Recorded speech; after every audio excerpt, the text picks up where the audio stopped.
Okay. Right, folks. We sincerely apologize yet again. Technical difficulties. I think, for whatever reason, it was just an image that. Not going to get into that, Co 92. Not going to get into that because. You know how some things are. You know how some things are. We're just going to leave it at that. I'll look into it a little bit more when we've got time, but I've already had to restart the live stream again. I don't really want to go through that. And somebody's doing something in the background there. I don't hear anything. No, Steven's doing something his end, I think. Oh, sorry. It's alright, it's alright. I don't know the specifics of it, Gwyn. I think it's just one of those things. It was just a hiccup in the matrix, but I think just to be on the safe side, I don't think we'll cover any more stuff about the National Celebration Day. I think it was just something that YouTube just didn't like it. I don't know, Sean. We thought it might have been the someone playing the Team 4-star clip earlier. I think it was just an article that I just happened to share where I'm not going to go into the specifics, but the thing I can say is there's no community guideline strike or a penalty. It just means a video got removed. That's it. If there's no further penalties, and like I say, if it was just that particular image, then I don't know. I don't really know what happened. I think it was because of one article we shared, and it might have been an image on there that the algorithm just didn't like. I'm not going to go, ragging on it because this live stream has had to restart twice. And we'll just leave it at that. They've asked, am I going to appeal against it? It's just like, let's just leave it alone. What's happened has happened. Let's just move on. But we will cover some topics briefly again, just so that when I go to, make the, highlights for later.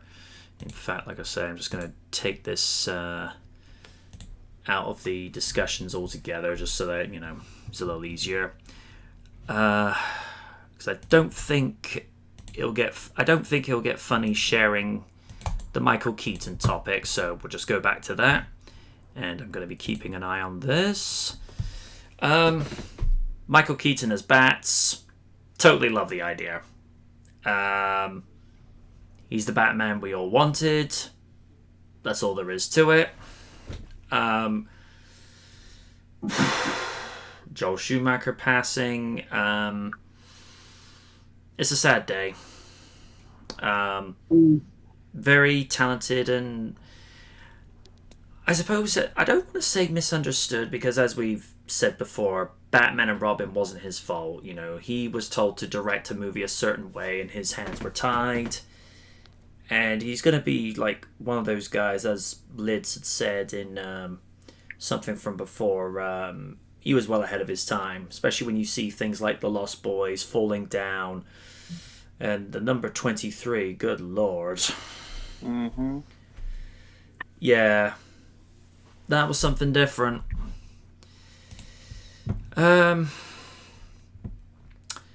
Let's see. What can I bring in? Mackenzie Davis is actually saying something intelligent. Not to say that she never was that way, but she has something to say about Dark Fate. Oh. Oh boy. Oh. All right, let's take a look at this article. Dark Fate star thinks it's insane that anyone could want a sequel. Davis doesn't really want a sequel to Dark Fate and thinks it's crazy that there would even be a demand for it. Dark Fate was released to mixed reviews. That's not how everyone else tells it. And disappointing box office results. Of course, this being the Terminator franchise, some fans are still hoping to see a sequel someday. In an interview, Mackenzie Davis, who played one of the lead roles, said such hopes are unfortunately not based in facts. I really loved the movie and I'm so proud of what we did, but there wasn't a demand for it at the box office, and to think there'd be a demand for a seventh film is quite insane. You should just pay attention to what audiences want, and they want new things, and I want new things. Well, I just gained some new respect for her. Dark Fate Mackenzie Davis played the role of Grace, a cybernetically enhanced human from the future who must team up with Sarah Connor and a rogue T-800 to protect a new savior of humanity. This is one of the things that the fans had an issue with. The movie was praised for its visual effects, but the storyline was felt to be a recycling of the original two movies. Thank you. Simply swapping out John Connor for a new future savior of humanity, Davis believes that instead of trying to further recycle old ideas in future Terminator sequels, the money should go towards new ideas and talent.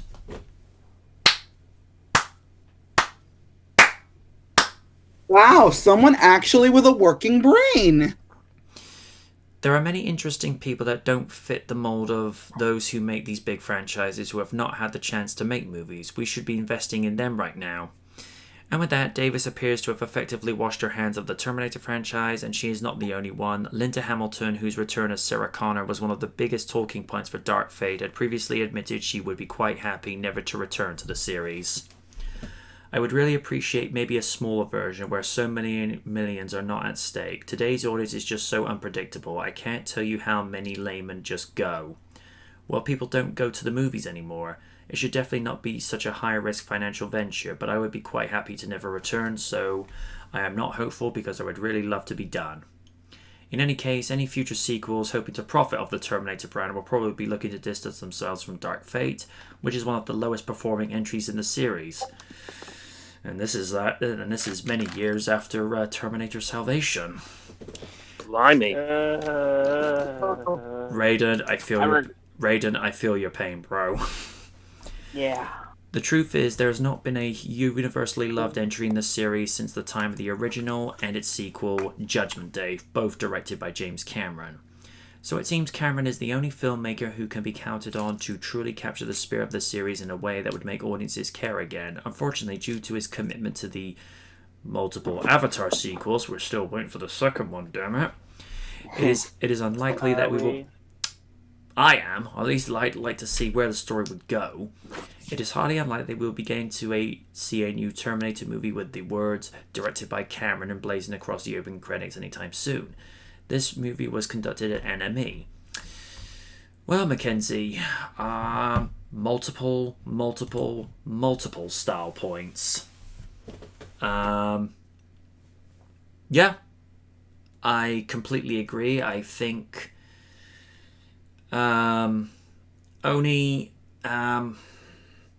I think what it is, it was just one particular article that the algorithm didn't like, and it got taken down.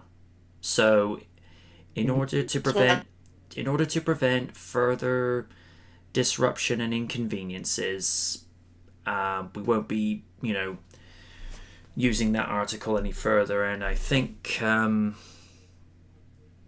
because of what happened, I'm going to be screening articles just a little bit more thoroughly, because that's probably the first time I've had a video taken down since my preview of WWE Survivor Series 2009. That was a while back. Yes. Well, I know why WWE did it, because I was using stills from, the upcoming matches, and you know how Vince is. He likes everything to be kept, all under one house and what have you, when he should realize that, people are actually helping to promote his product and he's not paying them a single penny to do it. Dan, I don't think it's the article itself.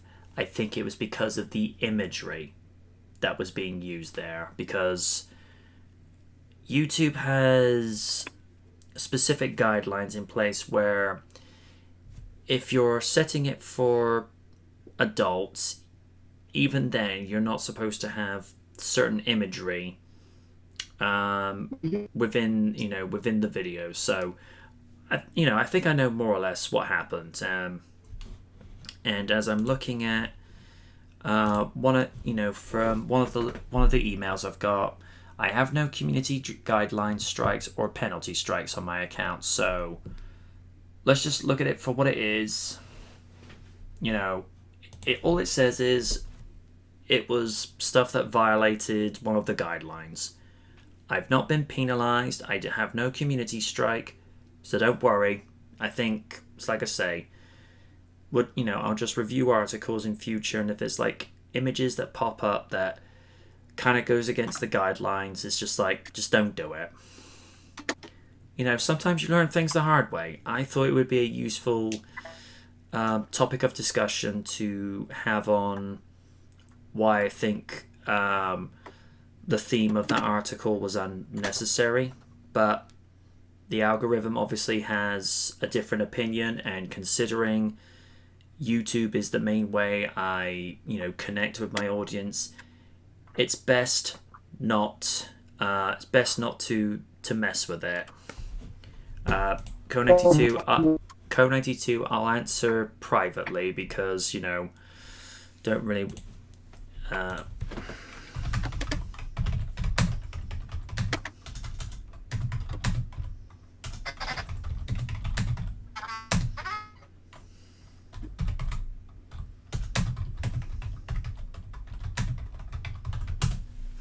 yeah, it probably was, dude, but like I say, let's not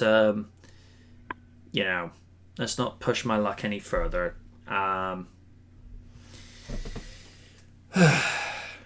Yeah, like I say, not happy about it, but like I say, YouTube is my main way of connecting with my audience, and has been, since I came around in 2007. It's best not to to mess with potential bread and butter.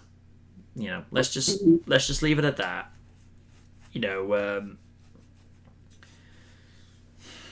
Like I say, let's just move on, because like I say, we've had to restart twice. Let's not restart a third time. Let's just move on. For some reason that's flashing twice. Okay. Yeah, pretty much as Mackenzie's just said. This is the thing Hollywood needs to understand. We want new storylines, because how many more times are we going to see Judgment Day recycled? With Rise of the Machines, we kind of let it slide, because that was the first Terminator movie in 11 years. 12 years, because Judgment Day was 91. My birth year. Oh.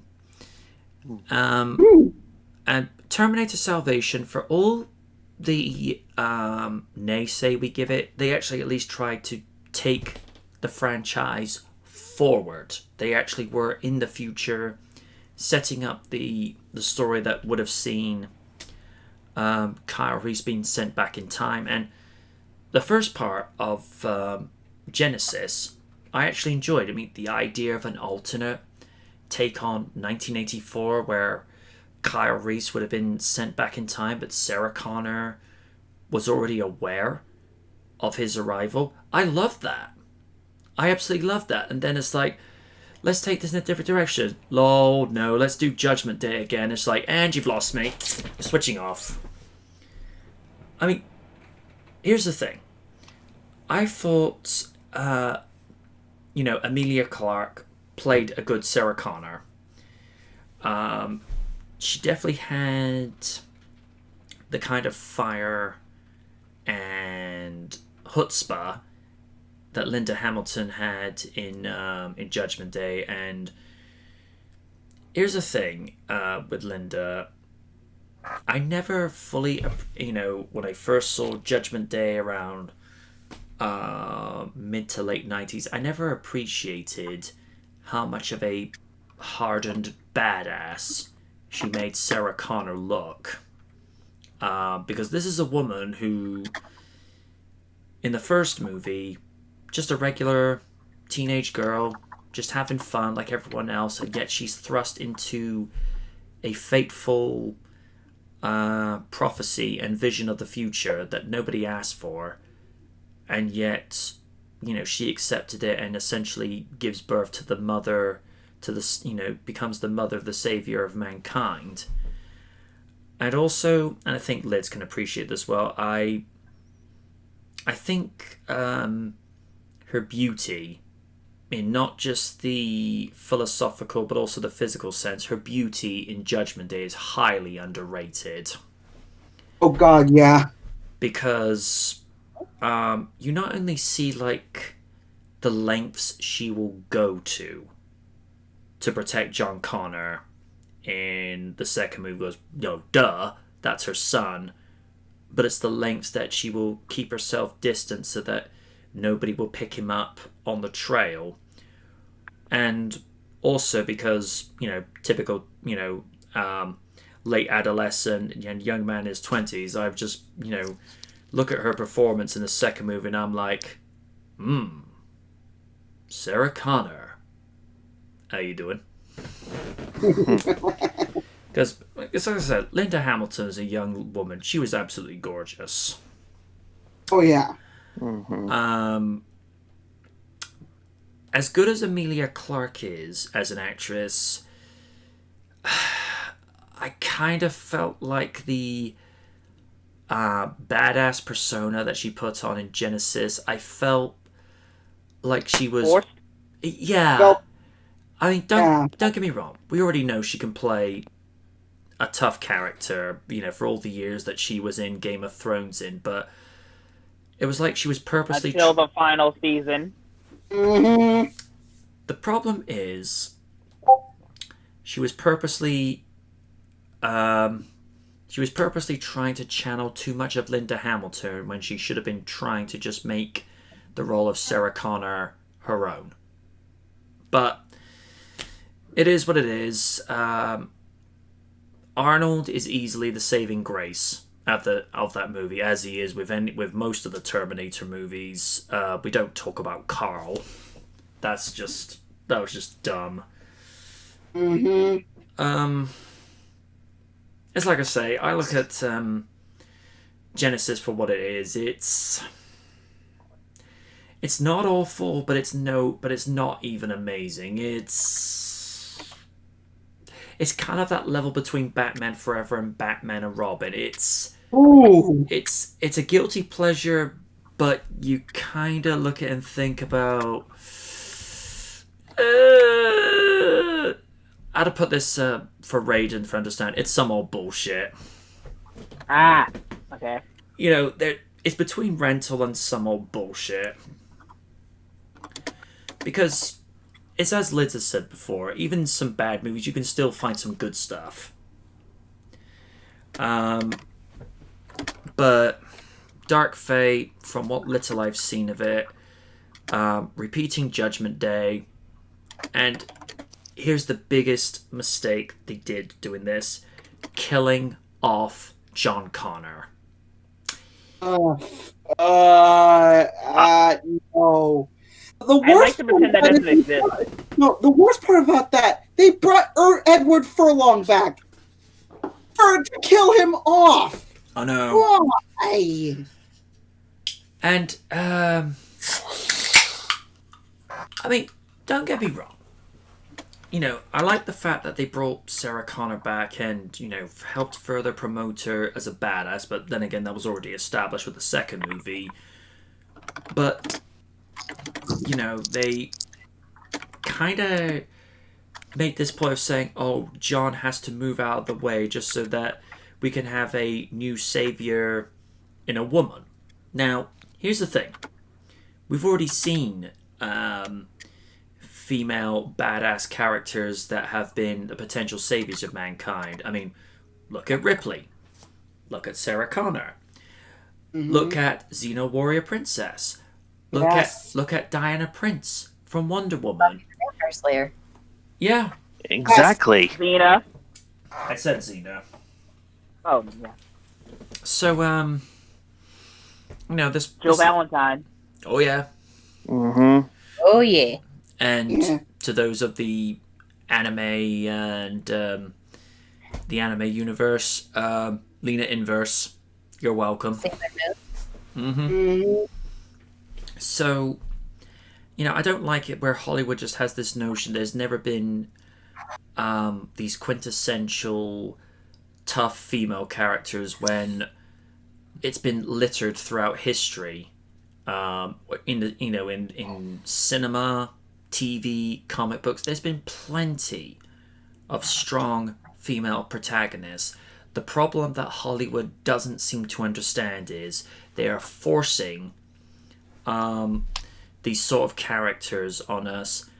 And folks, we have 2 female co-hosts in this live stream. They don't want these forced female protagonists because we've already had genuine female protagonists that connected with them years ago. They rejected the characters of Ghostbusters 2016 because it was forced. They didn't connect with Ocean's 8 because nobody knew it was out. And the same thing with the Charlie's Angels reboot. Okay, you don't need to reboot Charlie's Angels. Stop that noise right now. That was and also... Don't call me Angel. Get the fuck out of here. You're an angel of Charlie. You can't really not say, you're an angel. And that song did not make no damn sense. And also, Birds of Prey. Robot, no. Birds of They Prey. tried too damn hard with that movie. Birds of Prey. Birds of Prey. There's a reason why you lost to Sonic the Hedgehog. Let that sink in a minute. Also, that's what you get for fucking up Cassandra Cain. Mm-hmm. Yes. I do not forgive. No. Yeah. It wasn't actually the Crow. It was just shoehorned in as a Harley Quinn movie. When you have the Birds of Prey, you think Huntress and Black Canary. Yeah, you had them, but they didn't get to do much. Again, Cassandra Cain as Batgirl. You would have had Poison Ivy, who was part of the Birds of Prey for a while. You would have had fucking Catwoman. You left out Catwoman. That was already an egregious error in my book. Mhm. Also Lady Shiva. Yes. Exactly. How dare you? And this also goes into what they're doing with the Harley Quinn animated series. Oh, yes. Here's the thing. And just so people, get the context of this, I will be fair. I will be, down the middle. I'm going to say this. It's well animated, and the cast give decent vocal performances, even with, some, I think the voice of Batman they got is the same guy from Batman, Brave and the Bold and was the... Cedric Bader. Yeah, he was the original Frank from Fresh Prince of Bel-Air before he got replaced in season 3, if I'm not mistaken. He's the one, he's the because the second Frank is when Will goes, how about I just look for the guy with no ribbon? And he goes, oh, you mean Carlton? I'm like, oh.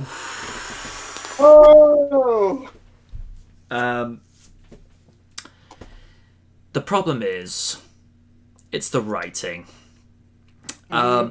Because when your Joker opens up with, and I'm not going to type this out in, or say this out in the main chat because I just feel like it's completely inappropriate, but when Joker says this...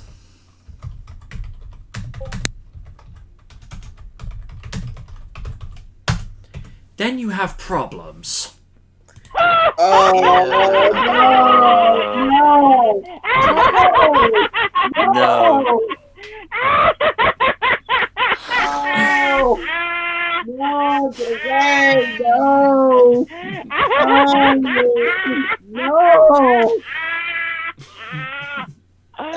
Jeez. Oh God. I don't know, but I will give credit to where credit is due. Alan Tudyk was having a lot of fun behind the True. mic, True. Mm. But when oh my god. you open and I can't ever fault Walsh for anything. He's just really fun. But when your opening line is that, you just sort of think, oh, we're going to have so many problems here. It's the problem also with current Hollywood, where they just feel this need to introduce social identity politics, which it's as I've said before so many times with escapism entertainment. The whole point of watching a movie, TV show, animated series, or in the case of us, a podcast, the whole point of it is to be like, okay, reality is in that room that we just closed the door to for 3 hours, and in here is escapism, fun, where everybody can have fun without injecting personal ideology and politics. Where, alright, put it simply, think of it as the sort of Saturday morning cartoon values of entertainment that you had in the 80s and 90s, where it's just good versus evil. No, oh, this one needs to check his privilege, blah, blah, blah. No. Forget all of that. You come in because you want to see Inspector Gadget triumph over Dr. Claw. You want to see the Autobots win another battle against the Decepticons. You want to see the Ninja Turtles defeat the Shredder. And in the case of the 90s, Sonic the Hedgehog and Sally Acorn, by the way, OTP, triumph over Julian Robotnik, and the Power Rangers triumphing over Lord Zed and Rita Repulsa, with the Megazord joining with the Thunder Megazord, the Ninja Megazords, and then the Shogun Zords, and then the Zeo Megazord to make the Ultra Megazord. And Raiden is picturing fan art in his head already. Yes. And knowing our luck, it would be like a future version of Rita Repulsa, played by Vicky Guerrero. Oh dear Lord, no. With Lord Zed voiced by David Kaye. Wynn is intrigued.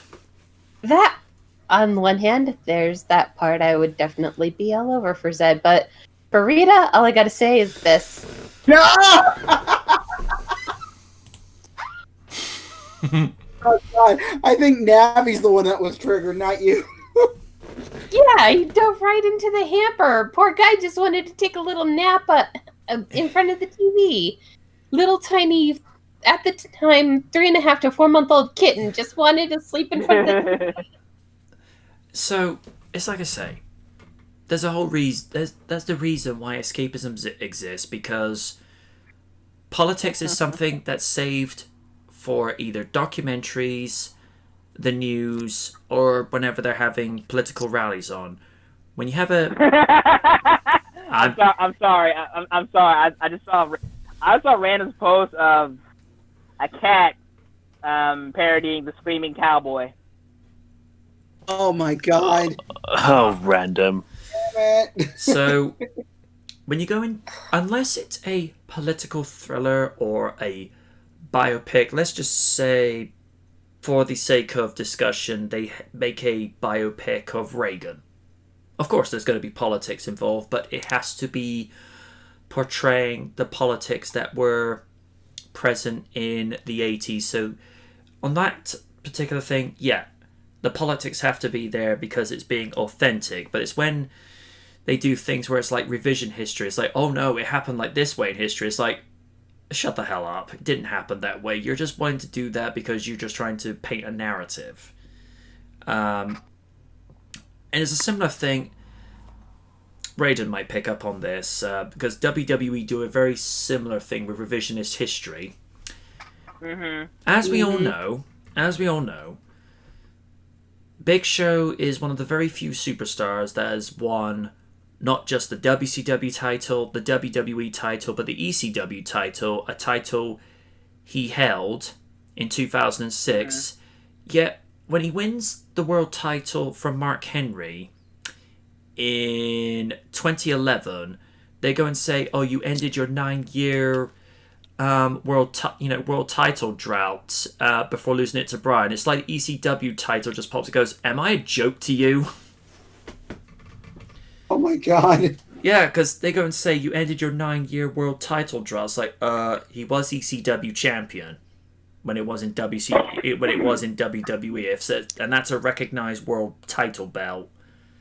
So I hate it when they do this like revisionist history. Like another example, you get Randy Orton's whole shtick for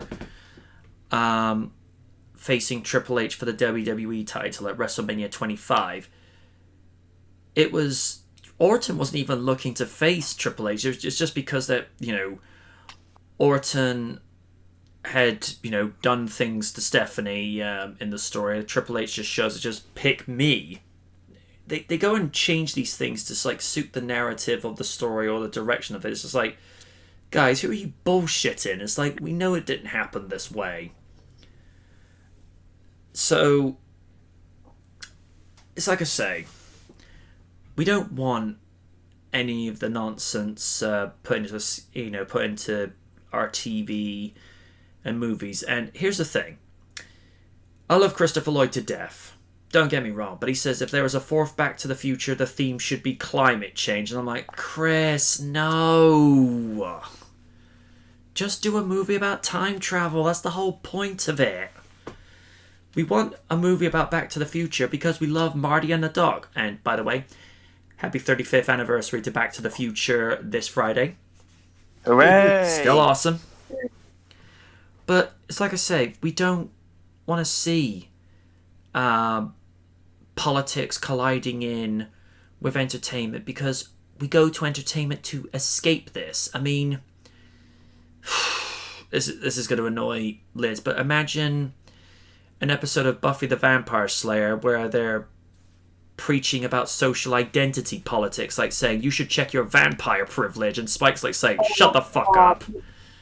Oh god. What's funny is that like they're kind of sort of doing that in the new rebooted comics. Not joking. Oh, good lord. Oh.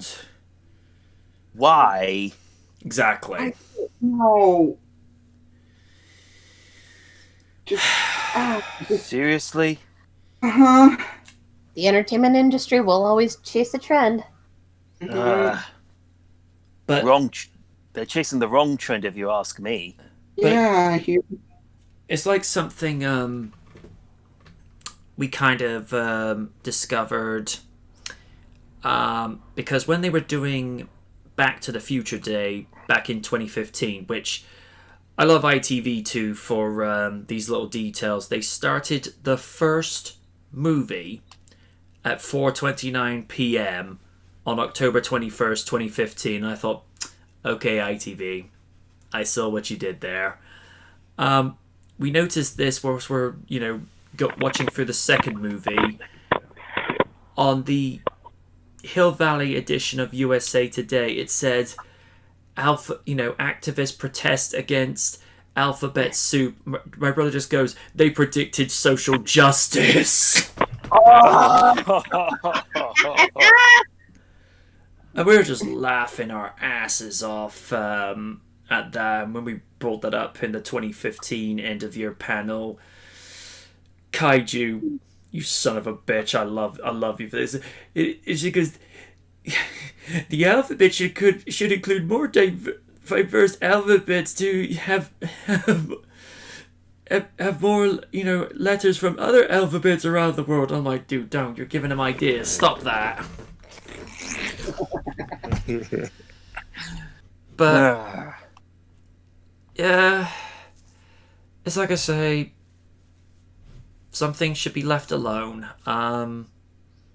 which is kind of, and here's the thing that I noticed, that because I think Sonic the Hedgehog is not just the first movie adaptation to break the video game curse, but it's also the first movie of saying Hollywood's finally listening. Because throughout the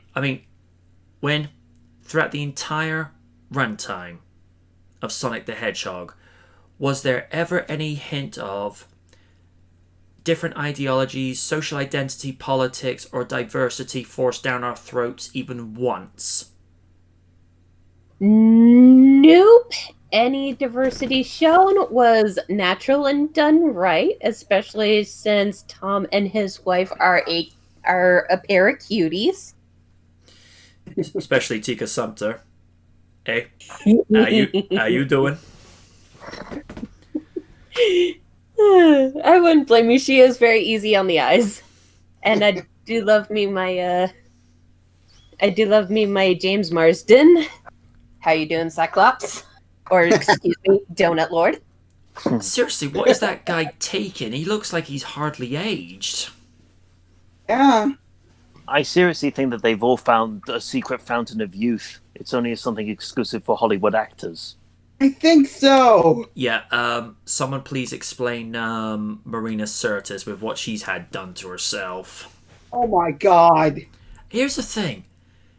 In Next Generation and the Next Generation movies, absolutely gorgeous woman. And then you see her, having all these operations done. It's just like, girl, stop!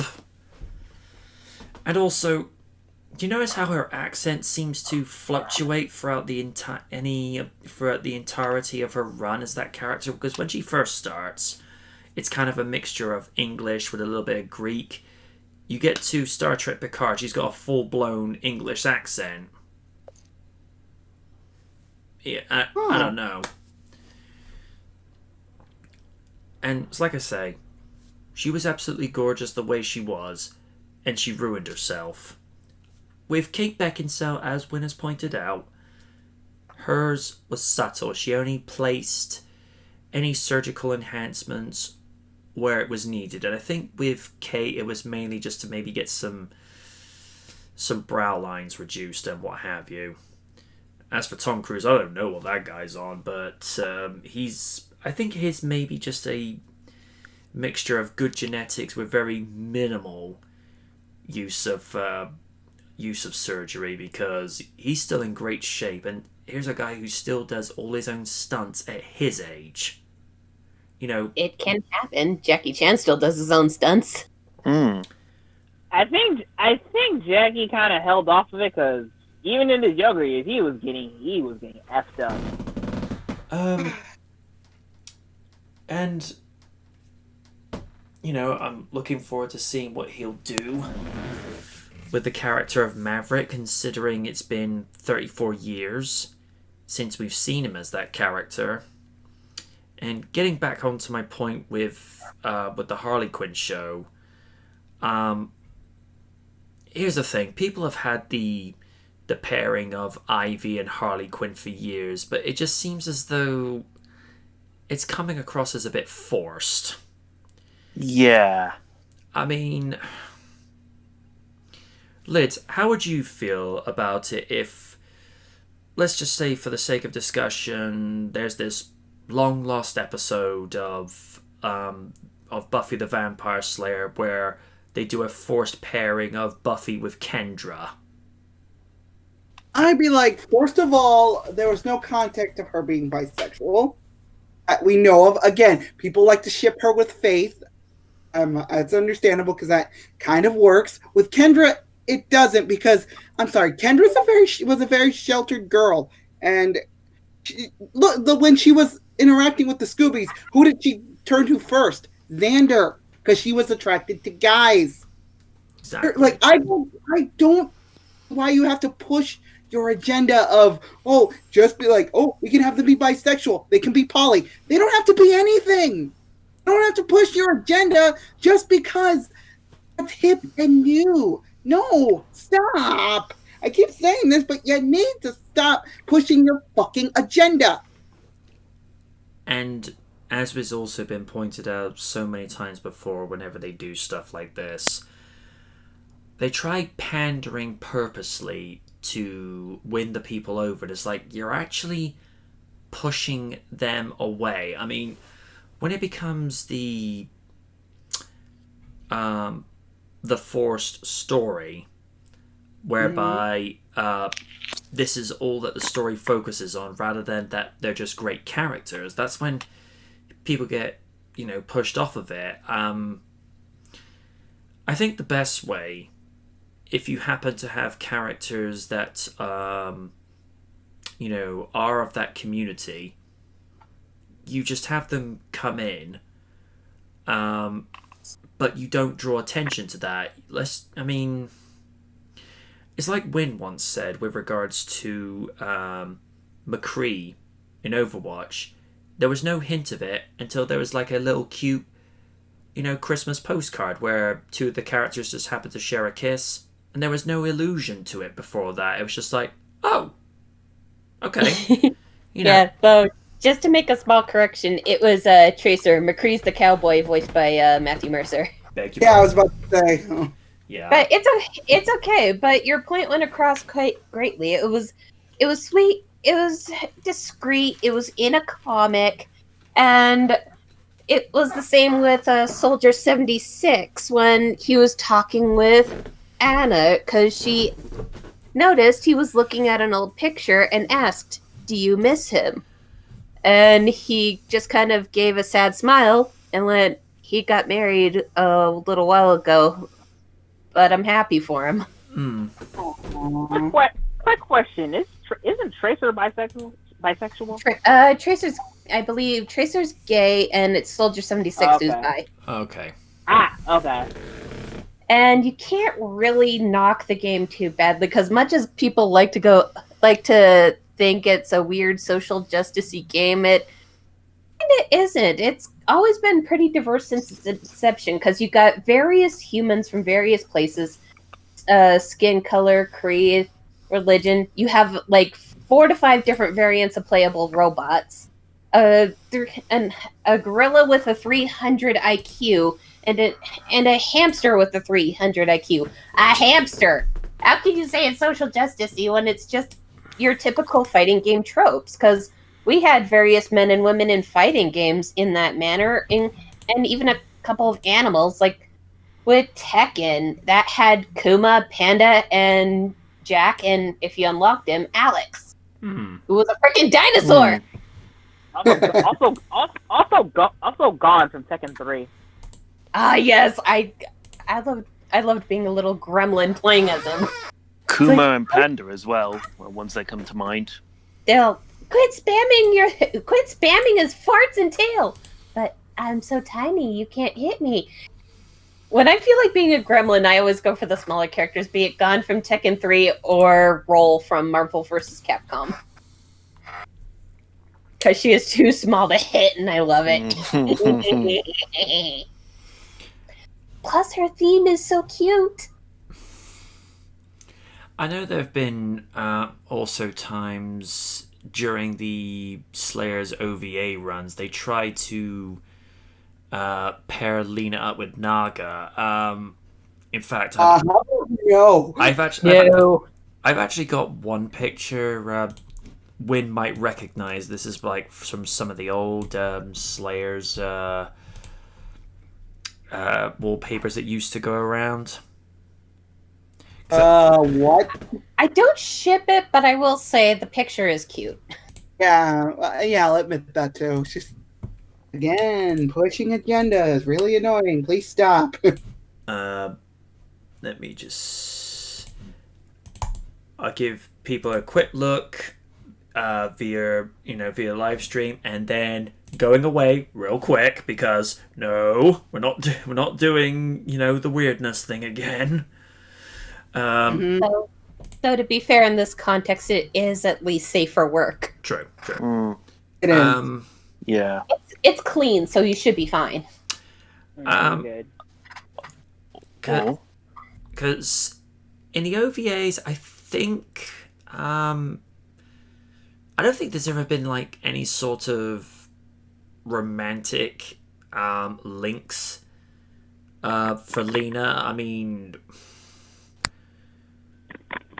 unless you count Rowdy Gabriev, but even then, that she's only there just to assist his younger self when she's in the past to take down Joy Rock, which, by the way, that's a character that's I think they could have expanded more on what he, you know, could or couldn't do. I don't know.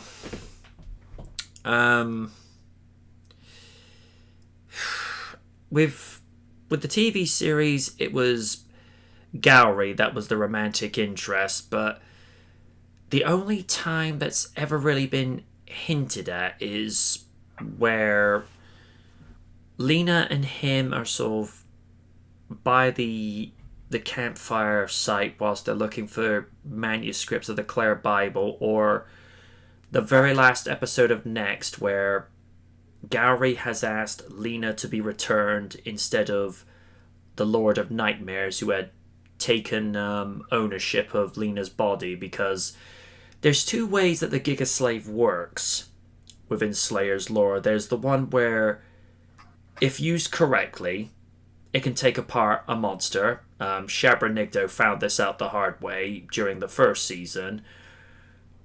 If it's done wrong, it has the capacity to destroy the entire world. But there was another way whereby it actually summons the Lord of Nightmares, which is actually more powerful than Shabra Nigdo himself, who is the source of, you know, Lena's Dragon Slave, because it comes from Lord Red Ruby Eyes.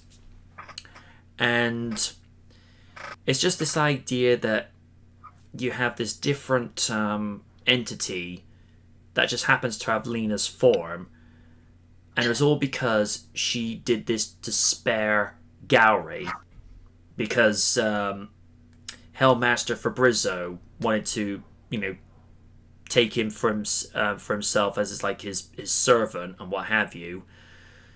Lena cast the spell because deep down she does actually care for him, even if he does have yogurts for brains. And it's just this very nice moment at the end where he thinks Lena's gone, and then the Golden Lord disappears, but then Lena rematerializes and they share a kiss for about maybe a good full minute, and then they're out on top of what remains of this monument. No memory of what has happened, and Lena proceeds to kick Gowry in his family jewels. Think it's like, what were you doing, putting your hands and your lips on me like that? Because, for context, folks, Lena was never one of those, was never like a sort of SJW type character, which is disturbing in its own right. She was just one of those. She was a very much like the prototype for a tomboy character in medieval times, because Lena is basically what would happen if you took the character of Sally Acorn but made her more aggressive, greedy, gluttony, but it's that sort of character that's not afraid to get her fingers dirty. She's just one. Here's the thing: she wants to be the cute, you know, the pretty princess type character. She's just a princess that can launch magical power blasts up your ass if you so much look at her the wrong way. Whereas Naga, well, Raiden's heard her laugh, and he wasn't able to sleep one evening. He's like, the laugh, make it stop, make it stop. Oh yeah. Please make it stop. Yeah. Please make it stop. Please make it stop. Praying to a shrine.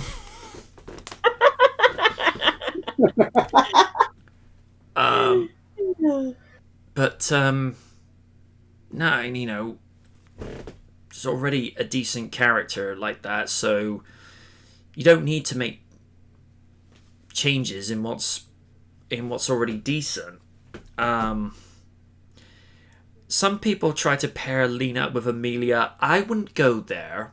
Now, first of all, I know to each their own, but Amelia's more like Lena's sister. You know, so it's that cute little spunky sister that, you know, that she never had. And, you know, Amelia, I'd love her as a sister. I think she's very sweet. I think she overdoes it with her love of justice. A little too much. Although the exchange that Lucy Christian's portrayal has with with Crispin Freeman's Zelgadis in Slayer's Premium, I just love this delivery. She goes, "You and I are gonna eat so much octopi, we're gonna be sick to our stomach." He just goes, "Oh God." There's something about Crispin Freeman's portrayal of that character. You just sort of, you feel like he just needs to lighten up, but at the same time, I don't know, you just want to go over and have coffee with him because he's a lovable grouch. They like to pair him up with Amelia. Some people like to pair him up with Gowry. Not judging, not my personal thing. And if you remember when, during like what would have been the commercial breaks for Slayer's Next in Japan, where they have like all these different pictures where it'll have like Lena dressed as a scout, or one picture where the cast are like off to this dinner. They have that one picture of Gowry and Zell together, and suddenly the picture cracks. No? Not ringing any bells? No, she went to the bathroom. Ah, okay. Yeah. Alright, my bad, folks. I thought she was still with us, but never mind. They would do little things like that. That's on the creators, folks. That's nothing that I'm, making comments on. I'm merely, really regaling you with what I see.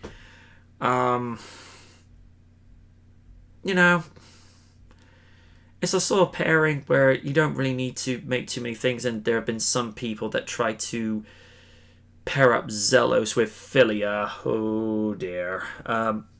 Little bit of context. In Slayer's Try, the third season, Philia is a golden dragon that can take the form of a human. And she's very much a lady's lady. So think Lacey Evans, if she could be a dragon that could take human form and just has these very reserved ladylike qualities. And then you get Zelos. You lovable son of a bitch, you. Monsters, or Mazoku, as the Japanese name that they have, they're basically like a race of beings that just have like these sort of mystifying, defying powers, where Zelos is able to bring armies to a standstill and what have you, and he and the dragon race just simply don't get along. How can I imagine like a situation with Oni and Dixie Carter trying to get along? Wouldn't happen. Oh God. No. So imagine Oni in the role of Zelos, and Dixie Carter is playing the dragon, although if Oni were here, he'd probably say that would be an apt description. Trust me, he would say that, lads. He would. I know it. Just saying, whilst you're away, Win, there are some people that have tried to pair up Lena with Amelia, and it's just like, Amelia's more like, a sister to Lena. She's got that very innocent, energetic chutzpah about her. Yep. And if you remember, during like the transitions for Slayer's Next, they'd have some images where you see maybe Lena as a scout, and some images with Zelgadis and Amelia just sort of, looking across for each other. And then they have that one image of Zelgadis and Gary looking at each other, and the image cracks.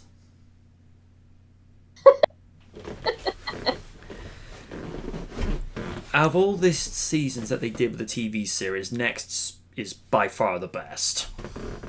Don't know what it is. And then of course there's, you know, the situation with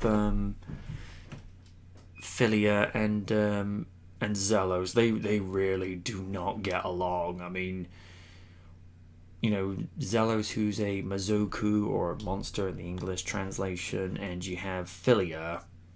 As I was just saying before I lost your way, the only way I can describe Philia is, imagine Lacey Evans, who is a golden dragon but can take human form, because, you know, Philia is a very ladies' lady. She's very reserved. She likes to have tea and all that, and then it just sort of in it.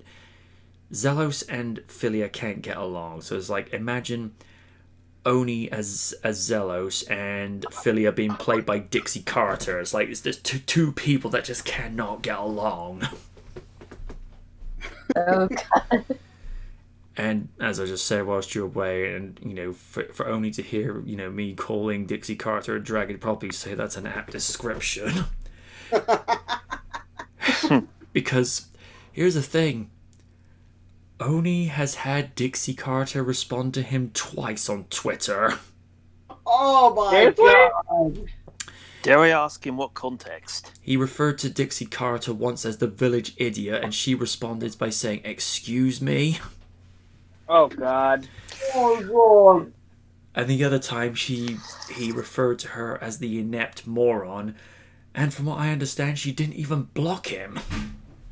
Really? And here's an interesting thing. He's been blocked by Josh Matthews because Oni gave him such a wonderful description of his commentating skills. And I'm looking at him going, Oni, stop bullshitting. Seriously? Oh my god.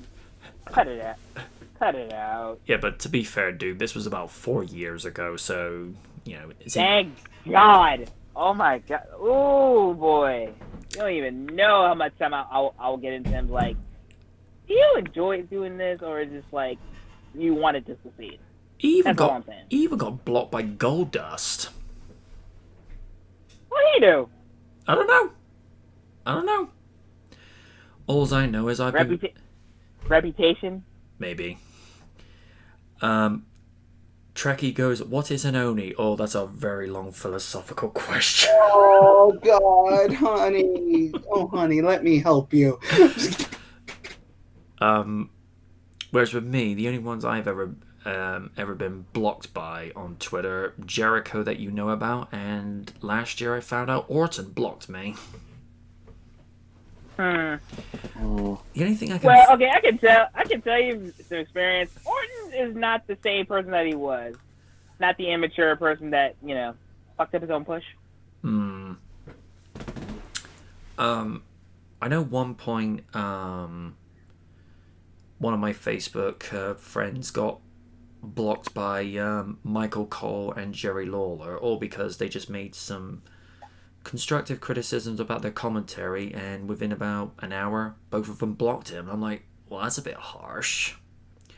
If they'd been... Well, they're part of the WWE machine, so you know that you can't hear that. My rationale is, if you're purposely hating for the sake of hating, like you just go and say, oh, King, washed up has been, blah, blah, blah, blah, blah, this, blah, blah, blah. It's like, well, okay, you kind of got some merit to block them. But if you say something to the effect of, I think you could have handled that a little bit better with, you know, with your analysis, that's not hating. That's just being constructive. I mean, some of the things that people would tell me back in the day with regards to how I would do vocal recordings, they'd say, try actually writing a script first. Rather than sounding so robotic all the time. So at least if you have a script to work with, you have some semblance of a routine and a pattern to work with. Because I tend to listen to what the audience has to say if there's something that they don't like. I listen to it and then weigh up, if that's going to be useful or not. It's just little things, because it's those little things that make the difference. I mean, Kaiju was someone who was an audience member, but he very progressively became somebody who's one of my go-tos with regards to offering best advice with regards to presentation, and how I should write things. So Kaiju's just been an absolute blessing as far as the format for this channel has gone through in the last few years or so. And similar thing. Well, I like to think in some respects I've been trying to help Oni out back in the day, because I would actually say to him, dude, little word, when you're reading out your report for Raw, write your own notes. Don't look from WrestleView, because people can smell bullshit a mile away.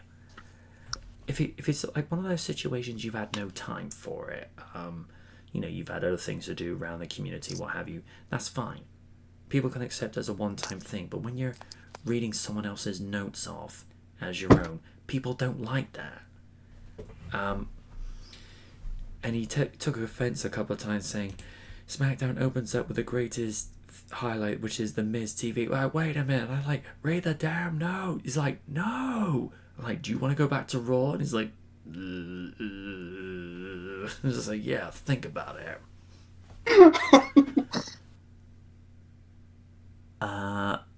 Wait a minute. Co92 got blocked by Charlotte Kirk for making a joke about her dating Neil Marshall? That's a bit harsh.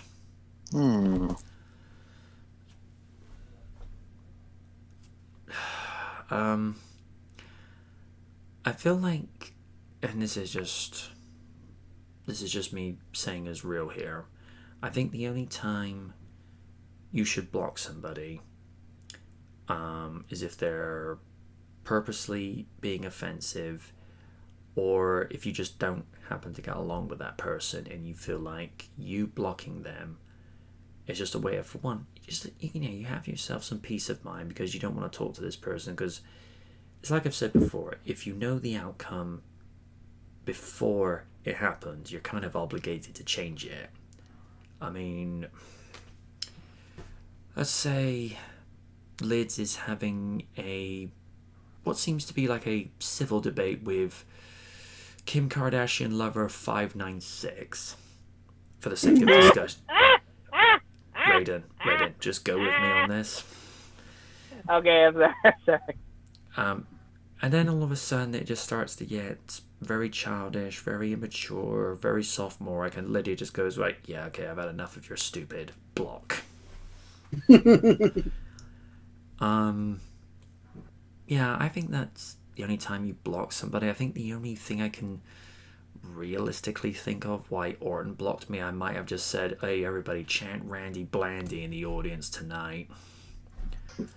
Whereas with Jericho, the only reason I can think of that I got blocked by him is he smacked a drink out of an audience member's hand, and I simply said, look, I can understand you don't like being patted on the back and whatnot, but it doesn't give you a reason to strike the drink out of the hand, because that's technically laying your hand on them, and that's kind of a no-go. But no, he saw fit to block me. He might have just been doing that as being in character, because Jericho's one of those guys, on or off social media, he stays in character. Same thing with Matt Hardy. Even during interviews, whilst he was in TNA and ROH, he would stay in character as broken Matt Hardy. I don't know. I think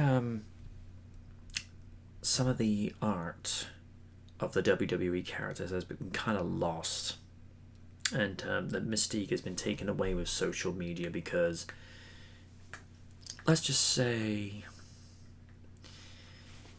let's say for the sake of discussion, Raiden and Oni are in a heated battle over the United States title on Raw. They say this, that in a promo.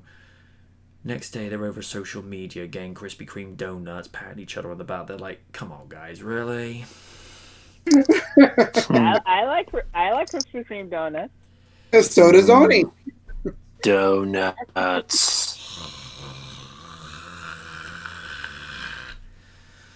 Like, just like kayfabe, guys. Yeah, that's the kind of point that we're getting at, because I don't know. Trekkie's asking, does that mean that these guys are never their own persona just by playing a persona? I don't know. If you're talking about with somebody, say, like The Rock or Steve Austin, they're just being themselves, but with the volume turned up. It'd be like if Raiden comes out as the character of the immortal Zen Raiden, but instead of just handing out L's, he actually hands out a boomerang in the shape of an L, says, "You take this L, boy." That's the thing with L's. No matter how much you dodge, they'll always come back to haunt you. Truth that. So, yeah, I mean, that's basically what that is with regards to that Trekkie. It's just it's taking someone's character, but you're embellishing it. Yeah, I mean, in some weird way, you could make the argument that with the role of Superman, Christopher Reeve was just being himself, because with his performance, I see a lot of him in that role, because actors tend to give the better performances where they're basically just giving a natural performance. And I was watching a couple of clips this evening, because some of it just showed up in my news feed for reasons only known to the powers that be. There's something quite, like I say, naturalistic about his role, where just delivering the line goes, "Easy, miss. I got you. You got me. Who's got you?" A question that has been asked throughout the ages, but even though the Superman movie is a product of its time in the late 70s, Christopher Reeve as Superman, if we could all summon the Dragon Balls and have him still with us and have him alive, fit and well and healthy, his Superman would work in any generation, because he's the Superman that we need. And some of the comments I like seeing goes, Superman takes the time to actually learn, to say hello to the police officer and learn his name. Let's appreciate that for a moment. This is why we love you. Trekkie also says, same with Bill Shatner. Oh, Will Wheaton has some stories about him. Good Lord. Because apparently they were under the same lot when they were filming, I think the second season of Next Generation, and they were going for I think the fourth or fifth Star Trek movie at the time. And Wheaton was very hesitant about meeting Shatner, and Shatner had said something like, "Well, you're far too young. I wouldn't have you on the bridge of the Enterprise." And apparently Michael Dorn had said, "Hey, do you want me to kick his ass for? Want me to kick his ass for him?" It's like, we all look out for each other on here, which I thought, well, no, that's actually kind of cool. Roddenberry called Shatner into his office and basically, to put it as politely as possible, gave him a telling off, and Shatner wrote an apology letter to Will Wheaton saying, "I'd be happy to have you on the bridge of my Enterprise." Oh, and apparently Shatner wears a toupee. I knew it! I fucking knew it! Yeah, there's a whole story about Will Wheaton going on to this. I mean, the two have made up since, but I think if you look at, say, two different people, like Leonard Nimoy, for example, he loved his fans. You know, he really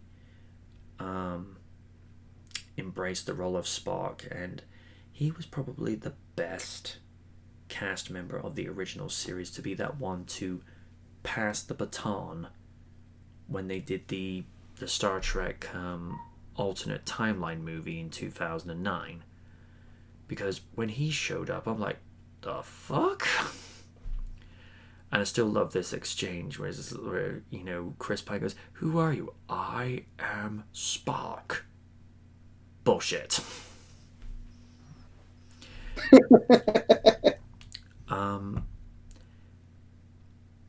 And, you know, just that moment between Zachary Quinto and Leonard Nimoy as Spock Prime and young Spock, that's something for the ages, although people still want William Shatner and Chris Pine to share the screen together. I think if they're going to do it, it needs to be within the next year or two, because Shatner's 90 next year. And all the Whoa. It. Real? I Yep. thought he was in his 70s. Holy No. shit. Shatner is 89 this year. Blimey. Oh shit! Like I say, if they want that to happen, it has to happen within the next few years. You know, we'll never get to see Simon Pegg with James Doohan, because James Doohan unfortunately left this world a few years back. DeForest Kelly, I think he passed away in 1999, if I'm not mistaken. We might still one day get Nichelle Nichols with Zoe Saldana, which by the way, Zoe, how you doing? I'm sorry, but that woman is gorgeous. Uhura and cool. Gamora in one. Yeah. I also liked her in the comedy movie Death at a Funeral. With Oh my god! me and my dad watched it in the theater. We laughed our asses off in that. which also featured James Marsden as well. Yeah. Oh. Oh lord. That's funny. Of course, that was actually, I mean, Chris Rock loves to make remakes of foreign movies. I've noticed that with him over the last sort of 10 to 15 years. or so. Wasn't Death at a Funeral a UK movie? Not that I know of. You might be thinking of Four Weddings and a Funeral. Yeah. Oh, funny story about that. Me and former neighbor of mine, if you're listening, how you doing, Chris? We're watching like the opening 10 minutes of the movie, and the amount of F-bombs that they drop before they get to the wedding. They get to like the 16th one, and then he just goes, and I remember this as clear as day, Hugh Grant just goes F, and then next line, bugger. He goes, that one doesn't count. Now, the amount of F-bombs that they dropped in that movie, and that movie was a 15. I was expecting, with the amount of explicits that they did, I was expecting it to go all the way to an 18, which I'm imagining 15 would be the UK's equivalent of rated R, and rated, certificate 18 would be the equivalency of rated mature. How mature? No. Mature is just basically the equivalent of certificate 18, as in nobody but 18 or older can actually see this. Oh, okay. That's what I mean by that. All right. Trekkie saying, just read the Star Trek Memories. It's a good book, and we can see that he has some sort of an ego. 99, Andy Nearate. By the way, if you want to watch a German sci-fi show, watch Space Patrol on YouTube. It comes with English subtitles. Yeah, it's one of Jerry Anderson's work. Yep. Kone2 says, actually, there is a British version of Death at a Funeral. Okay. But, yeah. I think, like I say, if they were going to do a Generations of Kirk and Kirk, it needs to happen soon. But we got the one generational thing that we never thought would happen in the 90s. Picard and Kirk in the same shot at the same time, which most fans have been clamoring for ever since the advent of Star Trek Next Generation. I don't know. I've completely forgot what else I was going to go on to with that, but it's nice to know it's actually padded out a little bit of time extra from what has happened this evening. But again, I'm not going to go into that any further because, old ground. The other one that we're never going to get, Michael Keaton and Adam West on the screen at the same time. Oh. However, we have had Adam West and Kevin Conroy in the same voice shot. Oh, of course. Yes. Yes. And I did like the fact that Adam West had a recurring role on The Batman as Mayor Grange. Yes. Yeah. Yes. And he was Thomas Wayne in Batman the Brave and the Bold. I did not know that. And I think Mark Me neither. Hamill appeared in one episode. Yeah, he was the Spectre. Yeah, I saw the little one-shot animation piece. I'm trying to remember what DC movie I was watching, but the Spectre, that's messed up. Yeah, and I will say Gary Cole did a fine job voicing him. Mind you, if you think that's nuts, I may do this off air because I talked about, there's a channel I talked about last week. How familiar are you with the YouTube channel Darkness Prevails? I don't think I've ever heard of that. I don't think. Right. Doesn't ring a bell. There's a guy that who's from Little Rock, Arkansas, and he'll talk with this very slow cadence in his voice that gives a slightly creepy undertone. What he does, he narrates stories that are sent in to him. Some people say their real names, some people give YouTube handles, some people post them in anonymously because they just want to get the stories out there. As to whether these stories are 100% genuine is not for me to say, but at the same time it's not for me to say that they're made up because we haven't had the context and the perspective of what these people have gone through. The guy actually narrates what is supposedly real life account of paranormal activity. Ooh. Oh, yes. Take it easy, Trekkie. Live long and prosper indeed. Mm-hmm. The one that caught my attention are the stories of supposed real life werewolf attacks. What? Whoa, what?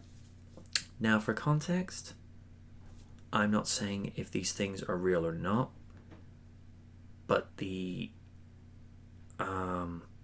intricate details that these stories are narrated with, either a very talented and imaginative daydreamer or somebody that remembered these things in such detail that they're too detailed to be made up. There was one where he was like narrating stories for 5 hours, and I'm like, dude, I gotta go to work in an hour. I haven't got the time for this. But there are some of them I will only listen to when I'm wide awake at like 10 a.m. in the morning, because I'm like, I ain't listening to this shit at night. No. Oh God, no! I do Dear not. Lord, no. That would give me nightmares for Yeah, sure. if I Do that it. kind of shit, I'm like listening. It's like, nope, I need something nice before I go to bed. No.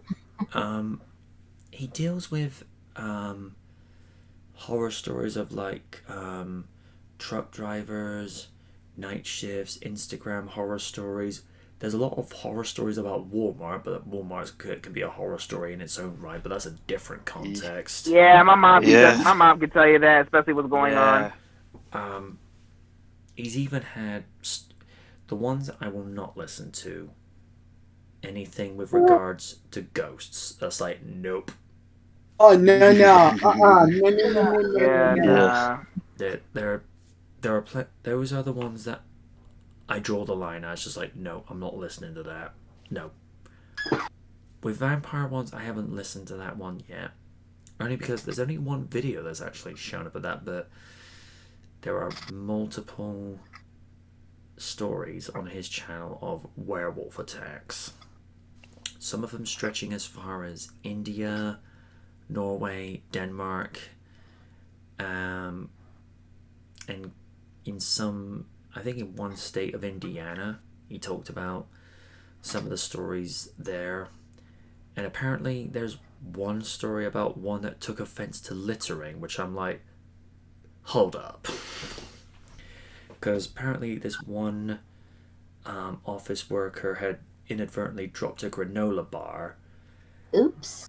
And apparently it was standing on top of like a dumpster, holding a granola bar, and just actually throwing it at the bin after she'd come out for a cigarette. And I'm thinking two things. Either one, this one was made up, or two, I'm like, you're a freaking idiot. You run into this building in fear of this creature sighting, and you're stepping outside for a cigarette.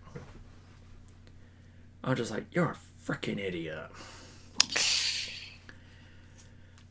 That's like going into a forum after Oni's going off on a psychotic rant. It's like, do you not understand why this is not a good idea? Because Oni can be a monster in his own right, but not for the reasons of things that go bump in the night. Because, well, Oni can't be reasoned with when he's in that type of mode. I mean, Lids knows this by when it was announced that Nikki Bella was going into the Hall of Fame. Oh God! You get me started. No. There, we have such things as, Frankenstein, the Wolfman. We have the Incredible Oni. Oh God! Don't give him my. Yes, but think of it this way, Liz. He'd be. No, I'm not going to finish with that. No. Oh, now I'm getting images in my head. Andy. Thank you for that.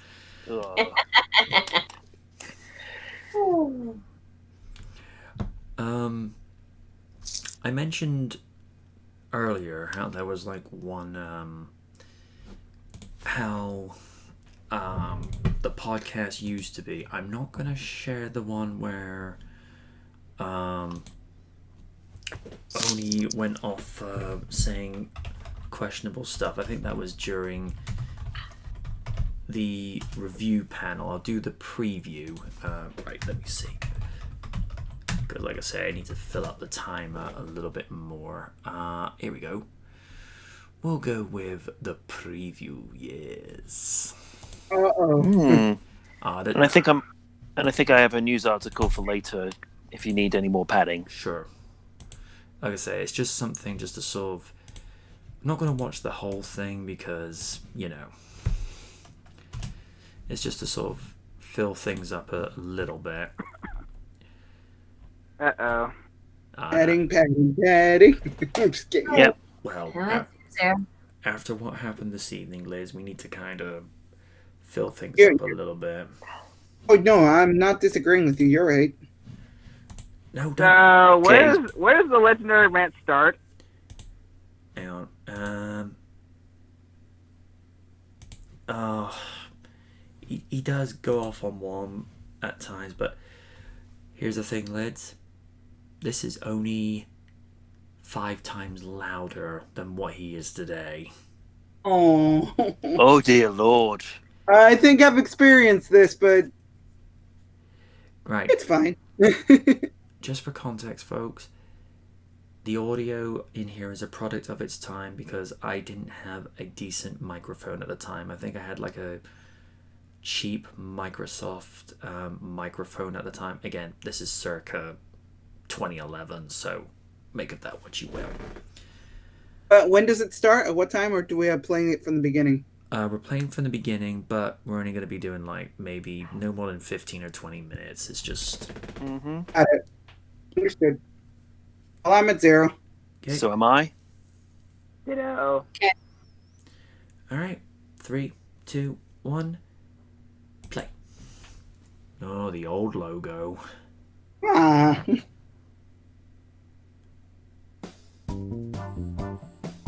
Ah, Ryder.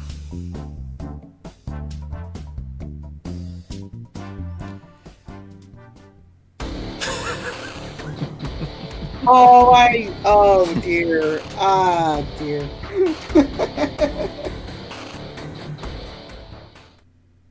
Yeah, I don't know why it did this. I think I did like a double take because Windows Movie Maker was very difficult to work with. Just ignore this. Okay.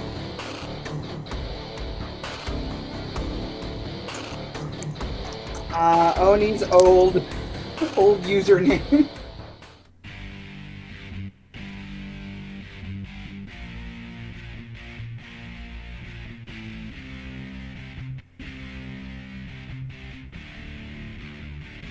Not gonna lie, the music is very Bruce Faulkner-like.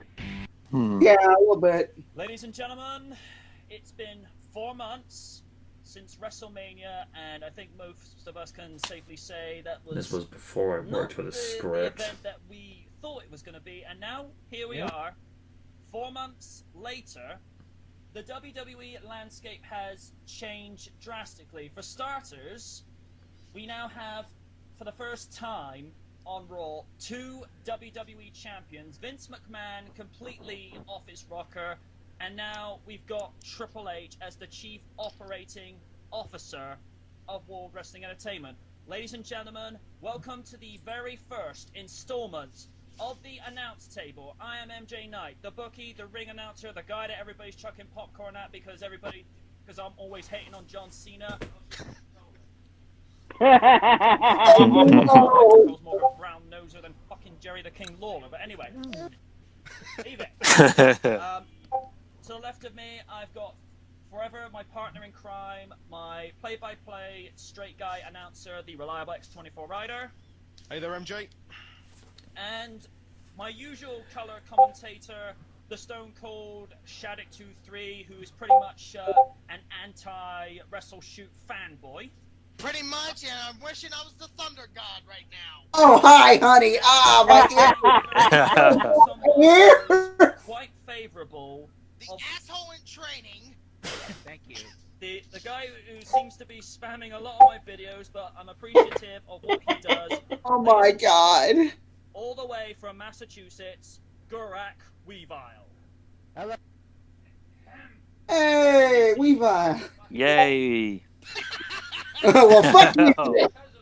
Oh, Oh my God. random. I shall dedicate this to Eddie Guerrero! Oh my God. Alright, Ah. gentlemen, I'm looking at the wiki page for said Ah, pay-per-view. fucking hell. We only have 5 matches on the card, which is... No. 6, maybe, depending on versus Mysterio. I say, for the record, let's not cover Miz versus Mysterio. Cool. Because we really don't know yet. Yeah. No, I mean, up until today, we only had 4 matches on the card. One of which was Christian versus Orton. Again. We had Again. Beth Phoenix versus Vessel Shoot's favorite diva. Piss break. Indeed. Okay, man. Before we begin, let's talk about the new rule we planted in before we started this. Mm-hmm. The new Mulligan rule. Yep. Oh God. The new Mulligan rule. Oh, so that. Oh, this was the first time this Where was it came implemented. from. Mm, That if Huh. you really hit mm. one match, you can pull a Mulligan card for one show only. But you can only do it for one match. You can't just do it for everybody, for every match. Yeah, because it just gets you know. It would be a short show. Mulligan, I don't give a shit. Let's move on. But only one person gets to take the Mulligan. And since there are five, so Oh, in we 4 of changed us, that 5 over matches, time. I get 1 Mulligan, MJ gets 1 Mulligan, Weavile gets 1 Mulligan, and X24 Rider gets 4 Mulligans. Oh. Fine. Okay. I do. Fine by me. He's the recorder. He can't have any Mulligans. That's cool. Like I said, And he gets multiple Mulligans because he's crazy. Yep. Indeed. oh, now he shows up. I really should have edited this bit out. Oh, apparently we're gonna have. All right. Let me bring him in. Damn it. Sorry, folks. Right, I'll have to edit this Oh. bit out when I go to do it later. It won't matter to me. I'll be dodging lightning. Right, we're just waiting on Vince. Don't take your freaking sweet time, dude. Hey buddy, I'm so sorry. Hey, Vince. Hey Matt, how you doing? Not too bad. For some reason I took my headset out. Seeing That's onto dumb. one of my panels, I got a friend of mine I know from back in the day. He is also the owner of the Honky Tonk Man Shake, Rattle and Roll radio show, along with Ultimate Warriors website and house for Jim Duggan. Steve the Vince Wilton, but I just call him Vince. Glad to have you, buddy. Glad to be here. Right. Now I got the wiki page up. One that should prove to be interesting and a nice turning point in one guy's career. Sheamus versus Mark Henry. Now, I don't know what it is about Mark Henry. I mean, you know, 10 years ago, the guy might have had something decent going on, and Sheamus has pretty much nailed it on the head. The guy has not won anything noteworthy since the Clinton administration, even though he has had one ECW title reign, although by my logic and everybody else's logic, the ECW title is the Sunday Night Heat Championship now, NXT. Ouch. So, Oh, damn. going into this, Hold it. Anybody want to call Mulligan? no, Weavile, I know how much you hate Mark Henry. It's true. Busy talking to some. He's breaking up. Sorry. One last chance. 3, 2, do you want to use your Mulligan? Sure. Mulligan for Weavile. He's not talking about it. alright. Personally for me, I think Sheamus doing a face turn and being kind of anti-heel tweener like Orton, it's gonna do favors for him. But I'm gonna go around the table as ever. First of all, Ryder, what's your take on this? I mean, I'm liking the improved nature of Sheamus of late. I mean, as you said, like with Orton, I think he's finally been perfected as a tweener. Sort of, you know, people hate him, people like him. And he proved his worth at Money in the Bank, and I'm pretty sure he can hold his own against Mark Henry, considering Henry's a big dude anyway. Very And much so. Sheamus has proved he's quite tough, so I'd like to see him win. You know, as far as I'm concerned, Henry, you know, not really all that. Sheamus for the win. Alright. Yep. Shattuck? I say Sheamus, because no offense, I'm getting sick and tired of Mark Henry, period. As we all are. I mean, the guy has had multiple pushes, Mark Henry. I'm just getting sick of it. It's time for either put up, shut up, or get fired. And to be honest, I wish he was fired instead of Vladimir Kozlov. Yeah, especially when Punk broke kayfabe on Raw last week. Yeah. For more into that, tune into that week's Monday Night Raw. Exactly.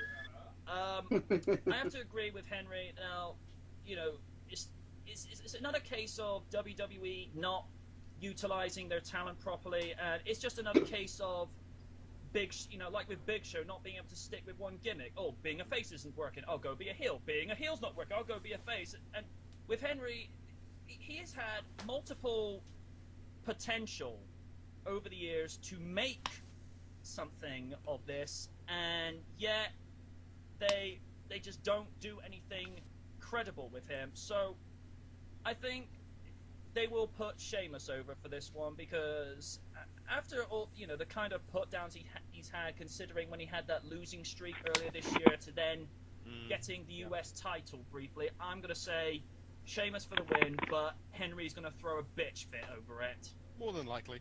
Bitch, rebel, fight, mo. Pretty much. Yeah. Right, what about talk about this, Vince? What's your take on it?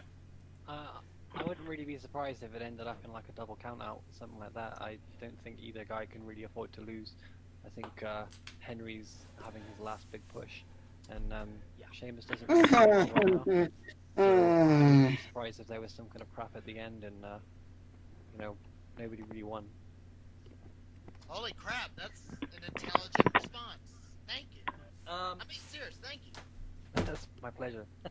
I only hope if it does end up being in a double countout, it won't be a double countout like that Suckfest match we had at Mania earlier. Oh, Don't me. remind me about that. I was live. I agree completely. I shouldn't be saying that because I didn't watch it.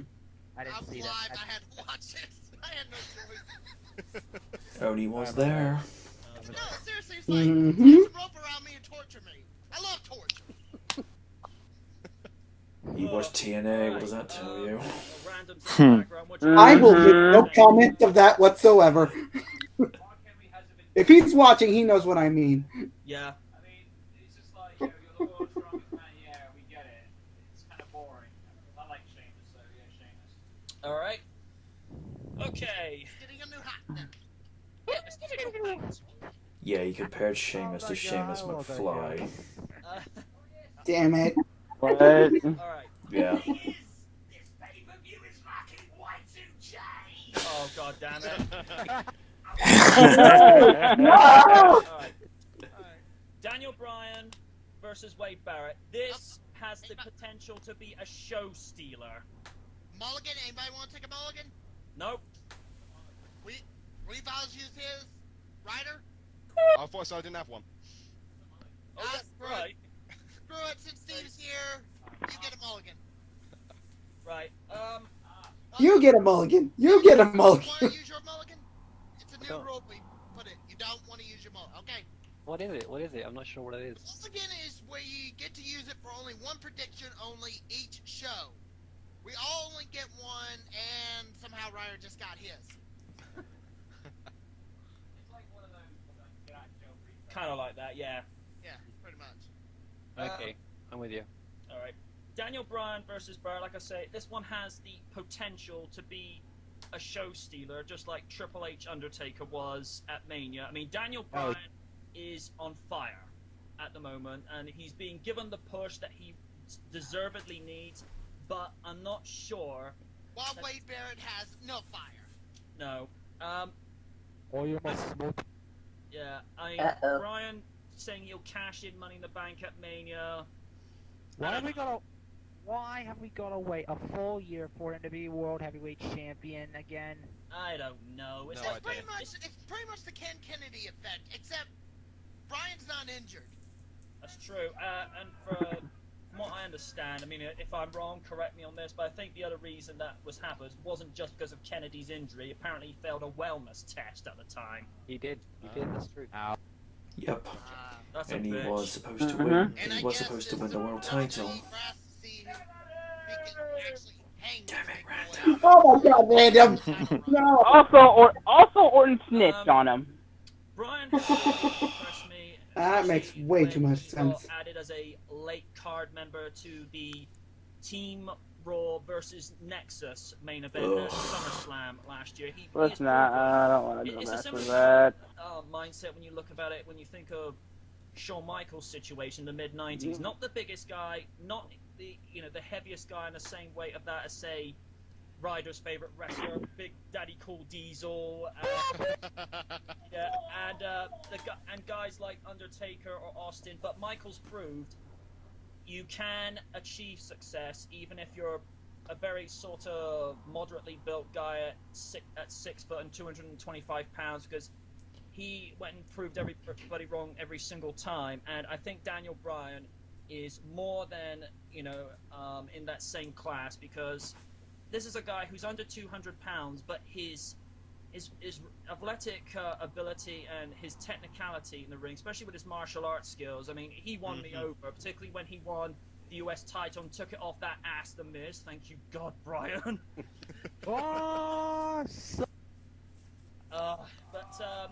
Barrett, he has gotten better, but as Ryder nailed it on the head at Survivor Series last year, Barrett is just so bland and boring. This is also the guy who coined the gag, "I'm Wade Barrett and I'm interesting." I'm interesting. Even when he was commentating a couple of SmackDowns ago, I was like, "Oh, shut up, man! Seriously, just stop talking." I'm Wade Barrett. I'm very interesting. Oh no. Oh God. Seeing his bitch, though. Yeah, as far as the WWE fans, not the universe, fuck you, WWE writers, John Cena is our bitch, because we like to torture this guy. Okay, alright. Predictions? I need your boots, your clothes, and your motorcycle. Oh god. Oh my God. He grabs Kane by the arms and says, "Come with me if you want to be jobbed." Oh no! No! Barrett to Arnie, because for starters, oh, shut up. God! Damn it!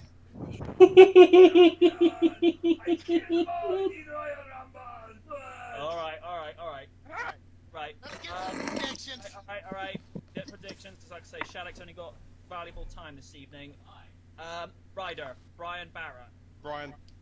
It feels weird when you're calling him that, though. Because, to be honest, like I said, he's got push. Wade Barrett, what push? It's like the Triple H effect. It's like the Triple H effect. One push and you're over. Yes. Oh. Stop recording mine as. All right. Me do Yeah. the same. Come here. Come here now. Go. Right. Weavile's invoking his mulligans. He doesn't want to talk about Brian Barrett, so Vince. No, that was Henry Sheamus. All right. My bad. Weavile, your thoughts. I mean, Barrett is just so. He's, as you said, he's boring on the mic, and he's very smug. Smoke. I like this guy. That's what I wanted. I just don't like Barrett. Brian, I think, could be. Yeah, the problem I with think Weavile's that mic back he then, and it would Barrett could do a actually good keep match, cutting so- out because he was too close to it. Hmm. All right, Vince, your 2 cents. I actually think Wade Barrett's going to win, because I think if Brian wins, it doesn't really elevate him anymore. But I think Wade Barrett's got more to gain from it. So True. I think. So I think Wade Barrett's going to win. Kind of true. And I really hope the match should be given plenty of time, so it's really good undercard match. So hopefully they'll give it at least 15-20 minutes. Yep, I like that. Okay.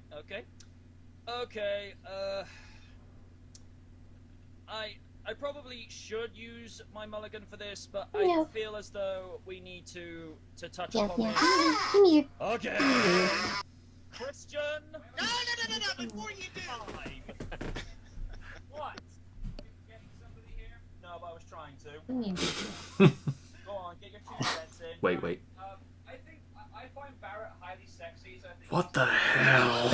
Oh, what? Dude. I forgot Daniel Bryan is, so I'm gonna say Wade Barrett because he is. We gotta have the crazy one. You know that. I'm gonna ignore that. All right. You're calling him for it. We're not gonna blame you. No, I feel like I gotta get this out of my system because it's been going on so long. I mean, I still think it was a bit of a douche move back in late April, early May for Christian having to defend the World Heavyweight title 2 days after Extreme Rules. I don't care what some people are saying. SmackDown's recorded 2 days after the pay-per-view, not 5 days afterwards. And everybody pretty much was up in arms, especially when I posted the link onto Facebook where some guy had recorded the whole thing on a camcorder, and I think even our good friend Nick Nugent said about this rider, this does not rock. It did not rock at all. Not but fair over on Christian. time, Oh, I have better words for that. and over time, I mean, all right, he got a rematch over the limit, and that was a hell of a match on what I saw of it. And then another rematch. Yeah, Capital Punishment. I thought. And another rematch, and another. That was life for that. You were? It's an ongoing cycle. Yeah. Damn, man. And another one. All right, Christian was, unintentionally cheated by having. Quote the DJ Khaled meme, and another one. Because as we all know, foot right. It's the never-ending story. Foot on the But now here's the thing that pisses me off. Which one? The first one or the second movie? In a tag team affair, Mark Yes. Henry gets the pin, yet Christian gets the Or worse, it could have been the third one. No, that doesn't. I don't think I think most people don't acknowledge that thing's existence. Oh God, no. At Money in the Bank, we get Christian putting into the contract if Orton gets disqualified or there's a bad officiating, Christian's awarded the belt. You only put that clause in when it's against a heel champion. You don't do that to someone that's a face or a tweener. And No. Then you hear the loogie heard around the world, right in Orton's mouth. Oh, lovely. yeah, Oh, honey. Thank you for that imagery, Oni. He's gonna. I'm mad at him now. and yet you've got another rematch. Now, it says to me when we get this kind of thing happen, there are limited people on that roster that they can use to actually put up against either Christian or Orton. At least on Raw, at least they, of all people, R-Truth got a title shot. Yeah, I'm still looking at that thinking, what were you guys thinking? Don't want me. I got my little Jimmy. Little Jimmy. Oh my God! No! Oh, you He's saying this, but he's a hater. Really? What? You sweet, sweet summer child. Now we've got No Holds Barred as made by our COO Triple H, and gotta be honest, I hope this is the last confrontation between these two for a while, because this has gotten boring. Ah, shit. Hold on, phone. Now, Sure. if it was a situation where it ended up Money in the Bank, that would have been fine. But we've got yet another match. So I'm pretty much saying for this one, I don't care who wins with this one. I just want this situation to be done and over with, because quite frankly, this has surpassed boredom far greater than Goldberg versus... This has surpassed boredom. Oh, I didn't think that was possible. Jesus Christ. Oh. Oh no! No! God. Did it ever continue after that match? Yes. What do you guys actually think of Christian? Christian's alright, that's all I'm gonna say. I don't mind him. On a time limit. Yeah, I like. Yeah, but I just thought that. I just didn't. That heel turn, I saw coming. Christian's gonna turn heel. Christian's gonna turn heel. Oh, well time. After the match, Christian turns heel. I called it, and I'm like, fucking called it. The problem I've got is, I mean, when Christian was doing heel turns in the past, particularly when he was, doing the E&C team up with the 5-second poses and those goofy sunglasses, it worked. But have you noticed? Oh, excuse me. I return. It's okay. You're excused. Heel persona is Yeah, it didn't help Navi just jumped on my stomach. exhibited Oh. when he was teaming up with DDP Oh, 9 yeah. years ago. Remember? Oh, I just no. said wah, wah for. I know, but I'm trying to emphasize it a little bit, dude. It just echoed what happened in the European title match, where he's just absolutely spazzing out in the ring. And even JR said, "Oh, what a diaper." It was 2011, lads. Sorry. That's We all fine. agree. We don't care. Pretty much. It was a different time. Hmm. No. Actually, I'm predicting Christian's gonna retain, but it's gonna happen at the end. And if I end up being right, then yay for me. This is what's gonna happen. Orton's gonna have some momentum. He's about to RKO Christian, and then out of nowhere, in the back, and Christian tries to go with a kill switch. Orton RKO's him. Edge spears Orton. Christian gets the pin. They maybe do a 5-second pose. I'm hoping they do it That'd be nice. Be nice. weird. End. That's the end. That's what I'm hoping for. And if that happens, then yay for me. All right, Vince, what's your take on it? I actually can't stand Christian. I don't think he should be in the main event picture, and drives me nuts. So I hope he goes away. But I really think Randy Orton's going to beat him. I do. Yes, that's all I'm saying. And Because Navi I'm not restarted the video with his Ugh. butt by hitting the reset. So, where are you guys at currently? Okay, this is- Everyone stop. The video. Everyone stop a second. Yeah, I think I'm pretty much done. I'm at 2509. 2509? Okay. Yep. About everybody else. Mhm. Over done. Okay, hold up. I'm sorry. There we go. Yeah, I you found good. I found my way back. All right. Hold on. Sure. I've posted in a news article that we can watch after this preview. Okay, sure. All right. Ready? Yep. Ready whenever. 3. Almost. Mm. Sorry, blame cat butt. Yeah, Navi. No, Navi's just a bot. He's just being a. He is. He's a turd, but he's my turd. And we all love him for it. Yeah. Oh, God, this is a pain in the ass right now. I'm sorry. Oh, no apologies needed. It happens. Yeah. Okay, I'm on 2507. I'm just gonna keep it there. I'm sorry. Fair enough. Okay. 3, 2, 1. Resume. This is going to be somewhat of a touchy subject for both Weaver and Shattuck, but and random. And that's my prediction. Well, what do you want then? First of all, just to correct you on one thing, you said the whole Oh. against heel from Did you go to Austin from a man who loved? Can't remember He on laid a that. finger on Vince, he moved the title. That was a good feud. Yeah. So what I'm gonna say is the problem is it's just Christian's whole heel turn. It's just a case of we can't have Cena and Orton be heels because they're the faces of the program. So we'll make somebody else do the thing. Even though Definitely.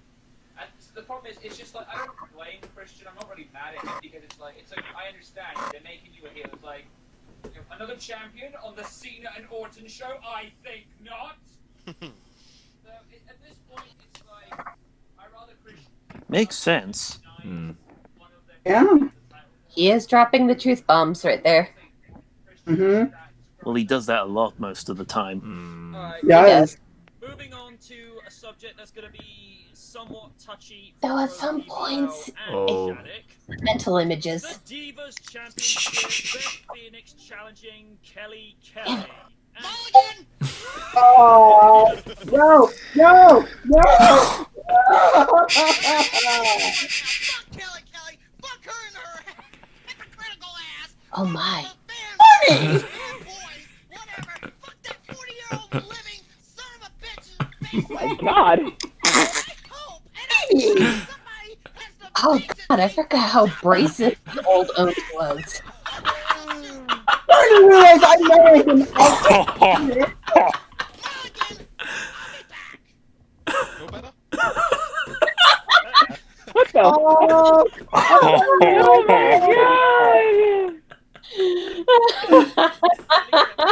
Dear Lord, Oni. Thank you for mellowing him out just a smidge. Tony, tell us how you really feel. Wow. God. Fancy moment.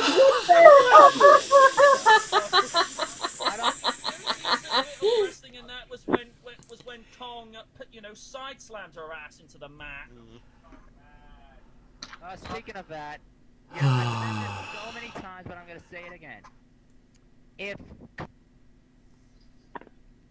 he wasn't pregnant right now, Kelly would not be Divas champion. Nope. Let's be honest here. Nope. I mean, Kelly's, like I say, she's beautiful eye candy, but that's all she's good for. Indeed. Mm. What is she good for? Absolutely nothing. Nothing. Yeah. Hey. But she made that statement along with Natalia. Although you could argue that it's somewhat questionable for them to do that, listening to their comments, it's pretty much what we've been saying for a few years now. We're sick of the Barbie doll division. Exactly. We actually want to see women wrestle. Aren't we all? Trish versus And Jazz, God, that's kind of done with. Or heck, even It's gotten way better, I will say that. Yeah. Women who could actually wrestle. That's a good match. And actually, get the crowd going. Not just eye candy. I mean, this is another example of when we had Amen. the Skype panel for Survivor Series last year when you had Natalia versus Laytool. Oh. I don't know. For this one, I'm going to say Beth Phoenix all the way because I'd actually rather see someone much more credible to actually carry that division because Kelly is just not it. No. Ryder, what's your thought? Personally, I think a change in champion is due, and Beth's more than worthy of having it for a while. So I've just had enough of Kelly. So Beth Phoenix all the way. Haven't we? Yeah, don't we all? I could safely say for Beth Phoenix, Kelly, piss break. Yep. Oh no, I'm staying. La la la la la la la la. And watch Kelly get obliterated by Beth Phoenix. Same here. All I'm gonna say about the whole thing is, put that picture of Rock. Look at all the fucks I give. Ouch. Exactly. Seriously. Ooh. Uh-oh. I'll still treat it as a piss break. I'll piss in the cup. Oh! I will piss in a fucking cup. Wait a minute. Another vision I don't want right now. Oh my. Okay, we're gonna have. Jesus Christ. Okay, honey, we are going to have. And a another image that I don't want to think about. Thank you, Oni. Again, we are going to have a conversation later.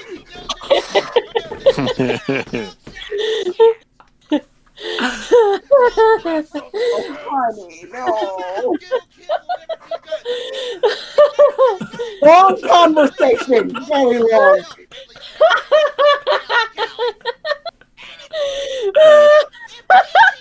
I'm sorry for saying this. If DCE had a sex change, they would be. Oh my god! God. Oh. My god. Okay. Sorry for saying that. As I said, long conversation. Is that your Holy shit! Oh my god. Oh my god. It hurt my soul. Oh, damn. Go. Alright, Vince, if we can actually keep some train of thought on this, your thoughts on the Divas Championship tonight? I think Beth Phoenix is gonna win. Probably won't watch it. Go out and make burgers or something. Can't stand Divas. Oh god. Haven't had any interest Oh god, my in cheeks the hurt. stuff, Hayden, we should go away. Oh, And God. I always like wrestlers like, you know, Sensational Sherry, people like that could actually kick some ass. So you're saying Trish Stratus can kick ass? She can, yeah. Yep. Good. If memory serves correctly, you've had a bit of a dislike of the Divas division ever since Miss Rumble 2000. Oh yeah. If I remember correctly, I remember you saying to me at the time, you know, before Mae Young came out, you were eating a profiterole, and afterwards you had to put it down because you'd lost your appetite. I think most people did. Lord knows how I remember that. Oh I do my not God. know. I'd rather not be remembered of that. Yeah, the thing I liked about that was when.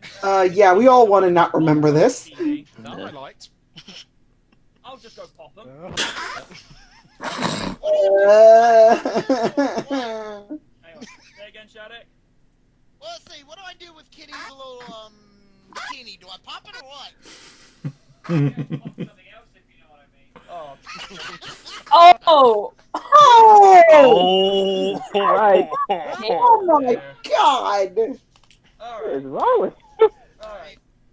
Good this Lord. This is going to be the main event because. All right, come on. So I don't completely care about the Divas match. I'm gonna say this instead. Hi, Shannon. You can stick it in my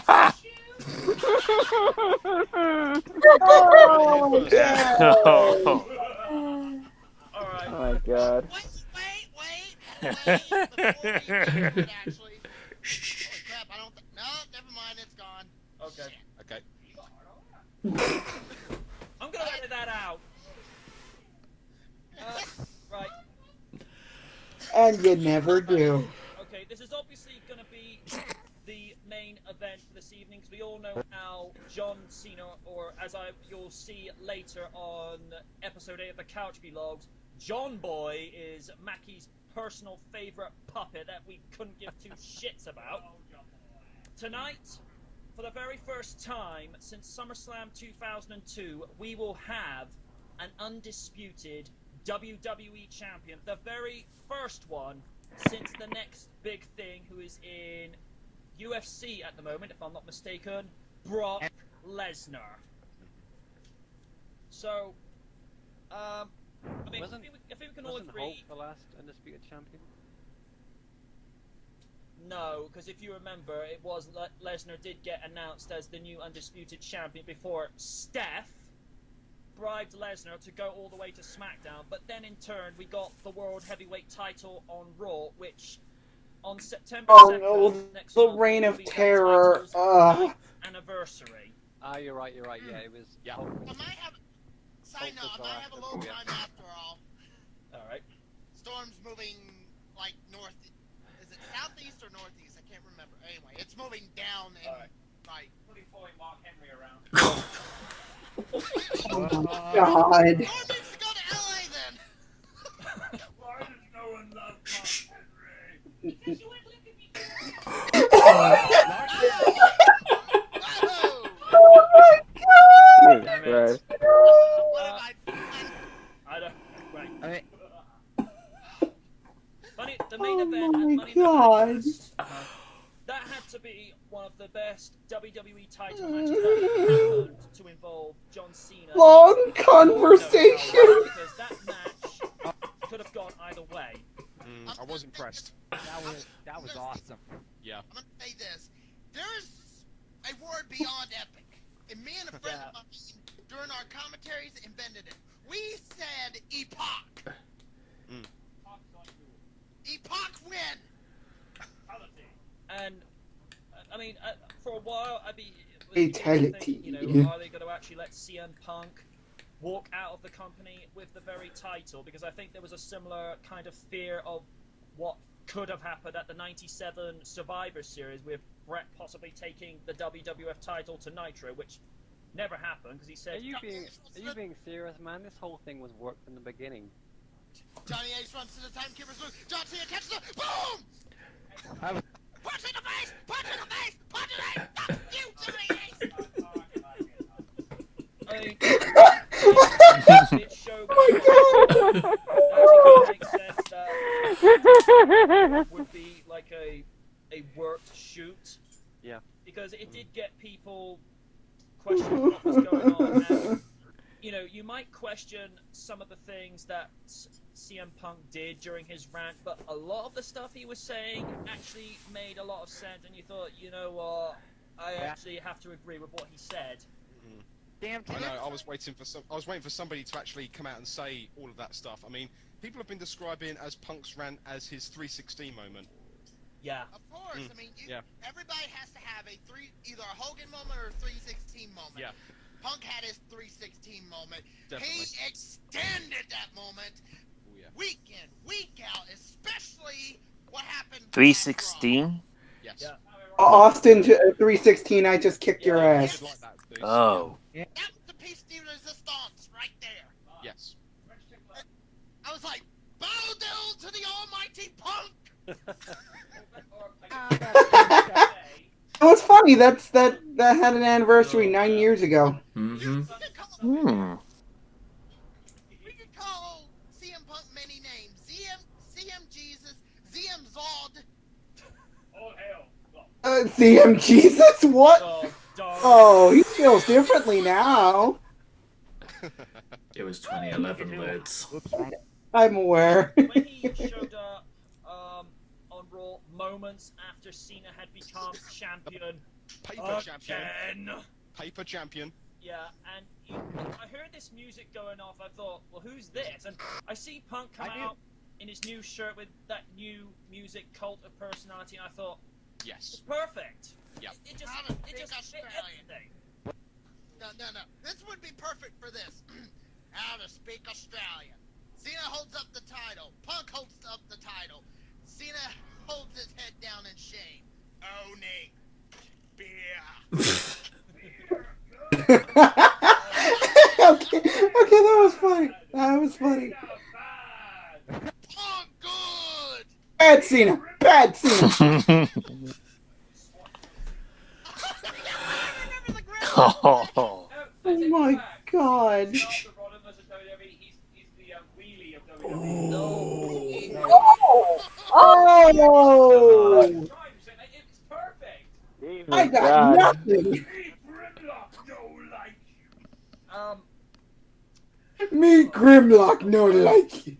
I mean, the way he just came back in and just You go started wrong way, shooting you off people. fool, I say. When he broke kayfabe Grimlock last fool. Monday with the contract signing, calling Triple H and Johnny Ace gutless, I thought, okay, he's broken the rules yet again, but again, you had to agree with what he had to say during that contract signing. And when I saw that Facebook clip of Rock, But thinking about it, I think Frank Welker actually voiced Wheelie. I believe so. That video. Hmm. He made that video actually a month before the contract signing. He did really, but no. And even outside of his roles as Grimlock, Greg Berger is still kicking ass behind the mic. Oh, yes. Like I say, when we had that Raw where Mysterio... He's a great guy. Shattuck's favorite wrestler, The Miz. Shut up! I mean, I don't know if we get new for Christmas. Shut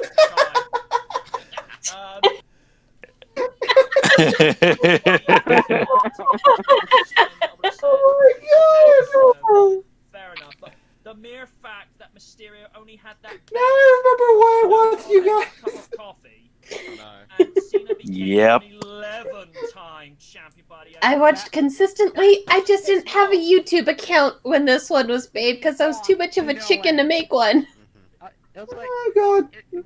Ray's gonna be getting his rematch tomorrow. While he should have got his rematch at SummerSlam and just made it a triple. Exactly. For a guy who hates Rey Mysterio, I kinda don't give a crap. Rey Mysterio could go jump off a bridge for all I care. Because all he wants is Oh my money. Oh. My God! No, Captain America. Ooh. Oh god. As I said, one conversation. I didn't know Hulk Hogan came back to WWE. Please no. God willing, we need that. Anyway. Right. Oh, it drops the old geezer. My back in the cheeks house. hurt so bad from laughing. think they're gonna fall off. tonight because heaven forbid Then you don't need them tonight. as the undisputed That's true, but I'd like to keep my face in champion type. for the next 3 or 4 fucking weeks on end, because it's as we've said so many times before, we don't want to take it from this guy anymore. We've had enough. And you know, Punk is due a bit of a long title reign. Hell yeah. He hasn't had one for quite a while. Oh my now. I god. suppose, you know, so much for New Nexus as well. Not since when he beat Jeff Dope Hardy. You have to ask, Oh. have to ask Yeah. what role Triple H. Yeah, that's my bad. Indeed, yeah, as the special ref. That's the biggest role. That's the wild card this evening, and of course, Rock sort of hinted that he's going to be at SummerSlam in that video on Facebook. I mean, Be nice to see. He's not going to be there. He isn't going to be around until at least Survivor Series. Yeah. Really? Yeah. Series. Yeah. And Uh-oh, Taker versus Brock Lesnar. You wanna go?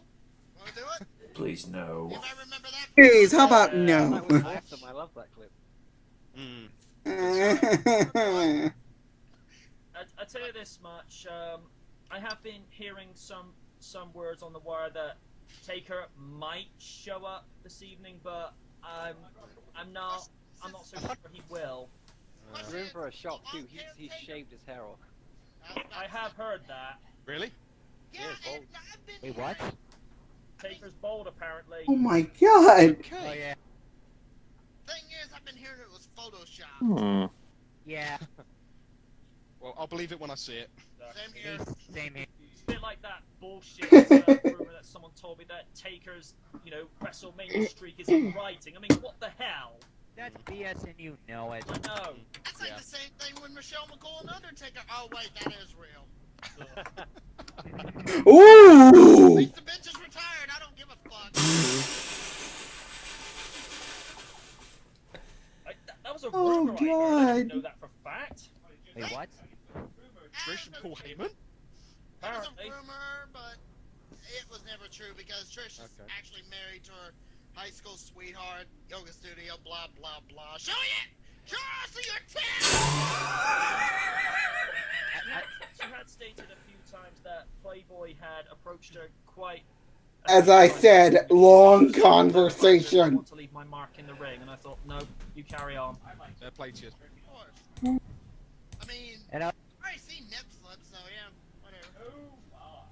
I also Then again, I've Hang seen. on. Evar's trying to get a word in. I also heard WWE 12 game along with some other legends, including Booker T, Kevin Nash, Oh, Taker, the Road Warriors, and Road Warriors and Demolition, and including Demolition and Eddie Guerrero. Oh, damn it! Oh my god. I did not see. Wait a minute. Before we talk about the Punk Cena match, let's go ahead and get this out of the way. WWE 12 has the collector's edition. Vote on Facebook. Yes, shameless plug. Vote on Facebook for The Rock or John Cena. Rock. Please let it be the People's Edition. I don't want to buy the Champs Edition because that'll just rot on my wall. Funny, he wasn't on the cover until WWE 2K14. Yeah, I did like that, mate. Seriously. Big ups to you. Oh, have you ever seen that condensed episode? Oh, good lord. Oh, please don't fire me, Mr. Bischoff, because I'm Y2J. Yeah, fire! Oh wait, I'm not Vince McMahon. I'm Chris Hogan. Seriously, to anybody listening, wondering why my Jericho sounded like that, go and watch his very first promo Uh-oh. against the Rock. Just lost Steven. He is screaming like he needs a toilet. There he is. Y2J! Can someone please pass me some laxatives? Okay. Okay. We gotta get this in once. Oh, looks like we're going. Oh dear.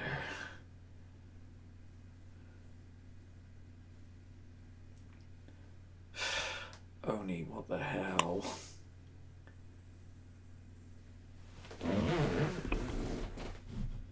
I sort of told him that we're gonna have a conversation later. Because we said back at Mm-hmm. The Survivor Series post-pandemic segment of 3 Michael Cole jokes. This segment of the Announce Table SummerSlam preview panel is brought to you by the Michael Cole laxatives, guaranteed to deliver more crap than he can do verbally. Oh, he bet no. Oh yeah, wait a minute. Michael Cole's in. Go ahead. Michael Cole's in WWE 12 as a wrestler. Okay, hold on. I think there might be something going on. I'll be right back. Okay.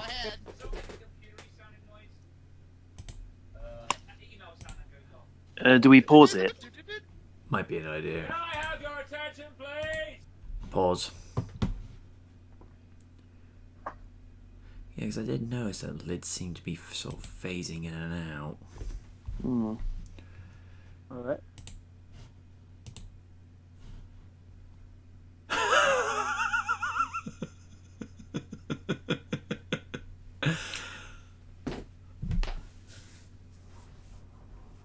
What are the comments saying?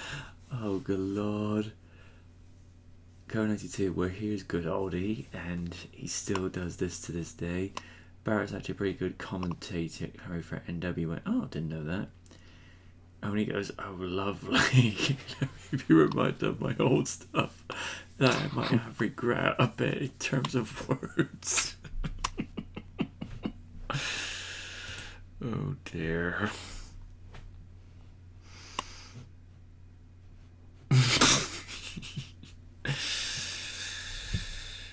Oh dear.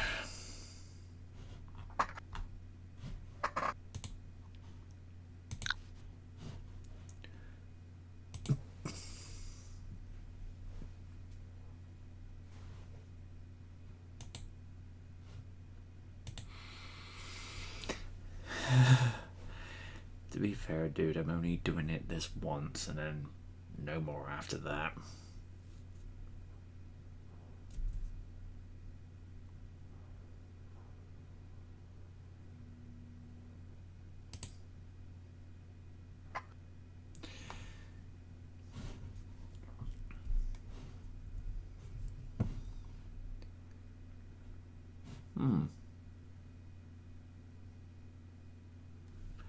So Lid's still having problems? I think she had to take a call. Ah. She said she would. I didn't notice I was sort of like, oh no.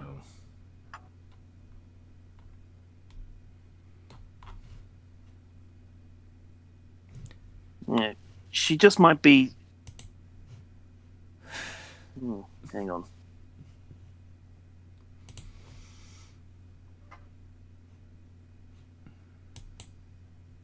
Apparently, they're opening a drive-through near to the Sheldon Town Centre. Well, okay.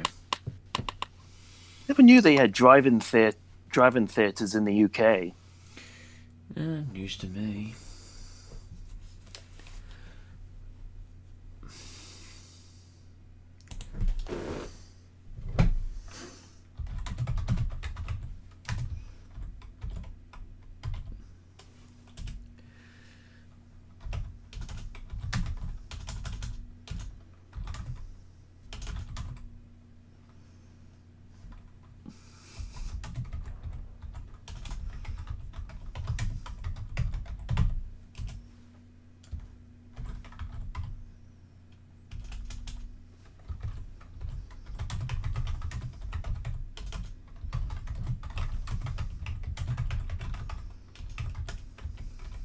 Oh, it opens up week after next. All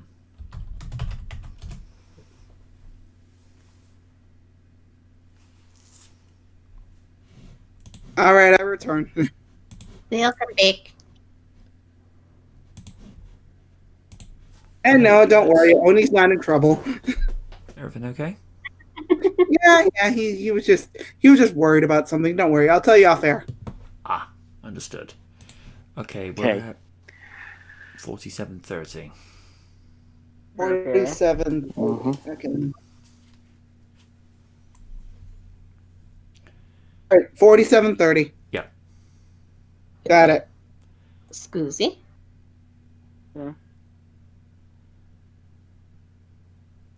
Ready? Yep. Yep. Mm-hmm. Ready? All right. Okay. 3, 2, 1. Resume. Oh god, here we go. Go ahead. Does that make a computer sounding noise? You know, sound that goes off. Can I have your attention, please? No. Oh my God, no. Email from my mother.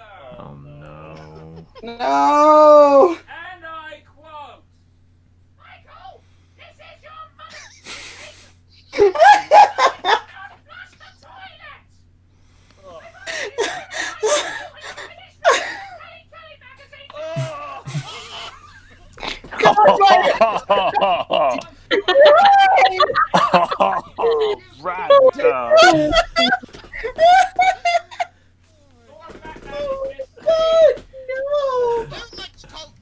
Two Michael Cole jokes down, and I've already said that he's in WWE 12 as a wrestler.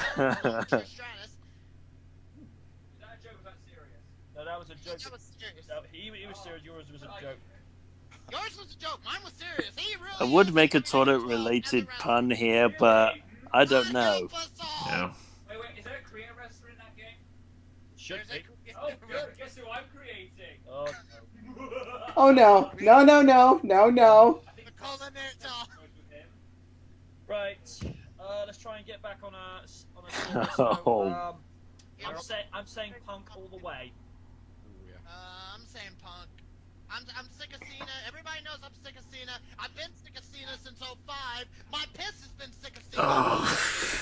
Oh, ew. You're sick of Cena. This right here is sick of Cena. These pants are sick of Cena. Everything around here is sick of Cena. Feel better? No. That's all I hear. I'm sorry. Even Raiden, the Thunder God, is sick of Cena. Poor Batman smiled on such behavior. The Batman is pleased of Cena. No, not the Batman. The goddamn Batman. Oh, Batman? Right. Don't ask. It has to be Punk. I mean, since he's gone on this rant, you know, I'm digging the guy now. Oh. I think, like with Sheamus and like with Orton, I think he's finally perfected as a character. You know, they're just letting him be himself. And he's more than worthy of being champion, and at least holding the title for quite a few months now. And I am liking how the crowd are now 50-50. But would Batman be worthy of lifting Mjolnir? Nah, probably not. It's got to be Punk. So we got real wrestlers wearing white t-shirts and all the only it's 17,000 real wrestling fans and about 32 red pebbles in the audience.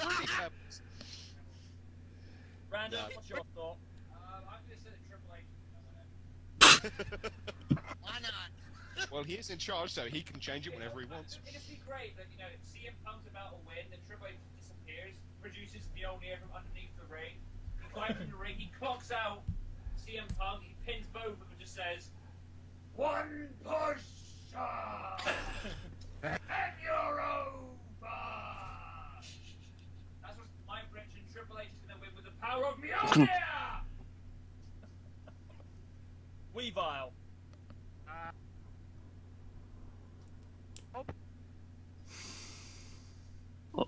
Oh God, no, no. Yeah. Thor actually came out that year, didn't it? Cena's gonna win. The first Thor movie. I think so. Really breaking up, mate. Oh no. Apparently, from rumors that Triple H was rumored to be being cast as Thor, but that didn't work out. Apparently, I'm his voice now, so. No, don't do it. Like Two-Face, you're two minds about everything.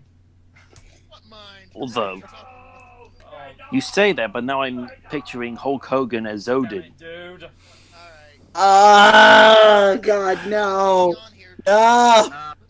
Punk to win, but if I know WWE, Triple H will screw him over. I wouldn't be surprised if that happened. considering he did say, you know, his doofus son-in-law a while back, you know, they might sort of play on that a bit, maybe. Who knows? That could happen. You never know. Triple H never forgets. No, that's very true. Alright. Ooh. If we ever did forget, we'd all never hear the end of it. No.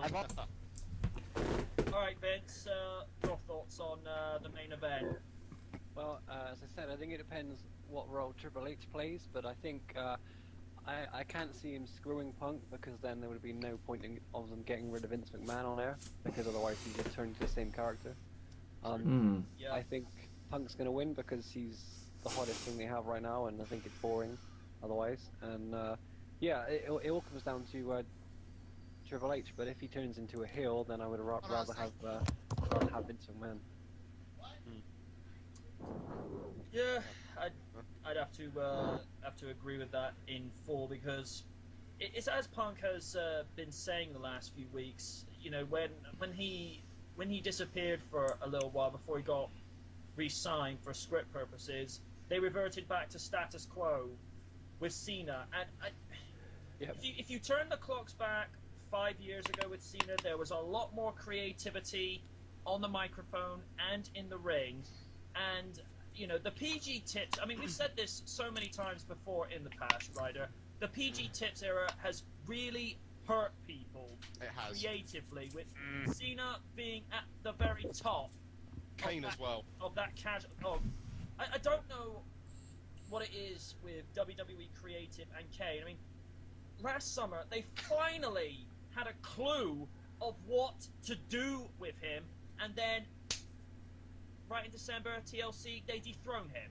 Yeah. But having said that, at least this time, they gave him a decent world title reign that lasted more than 24 hours. Because as everyone knows, even though the ECW Championship is a recognized world title, it's not in the same league as the World Heavyweight title or the WWE title. Nope.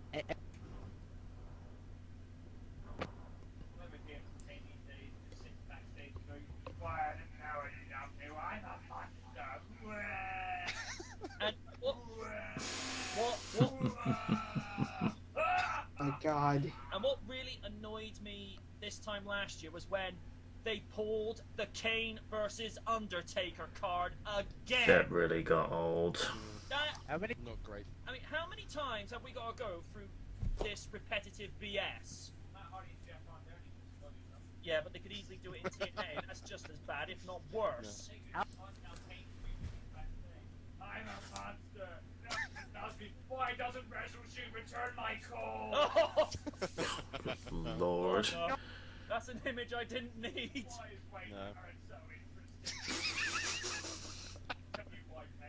very interesting. I'll tell you more over dinner. I'm intrigued.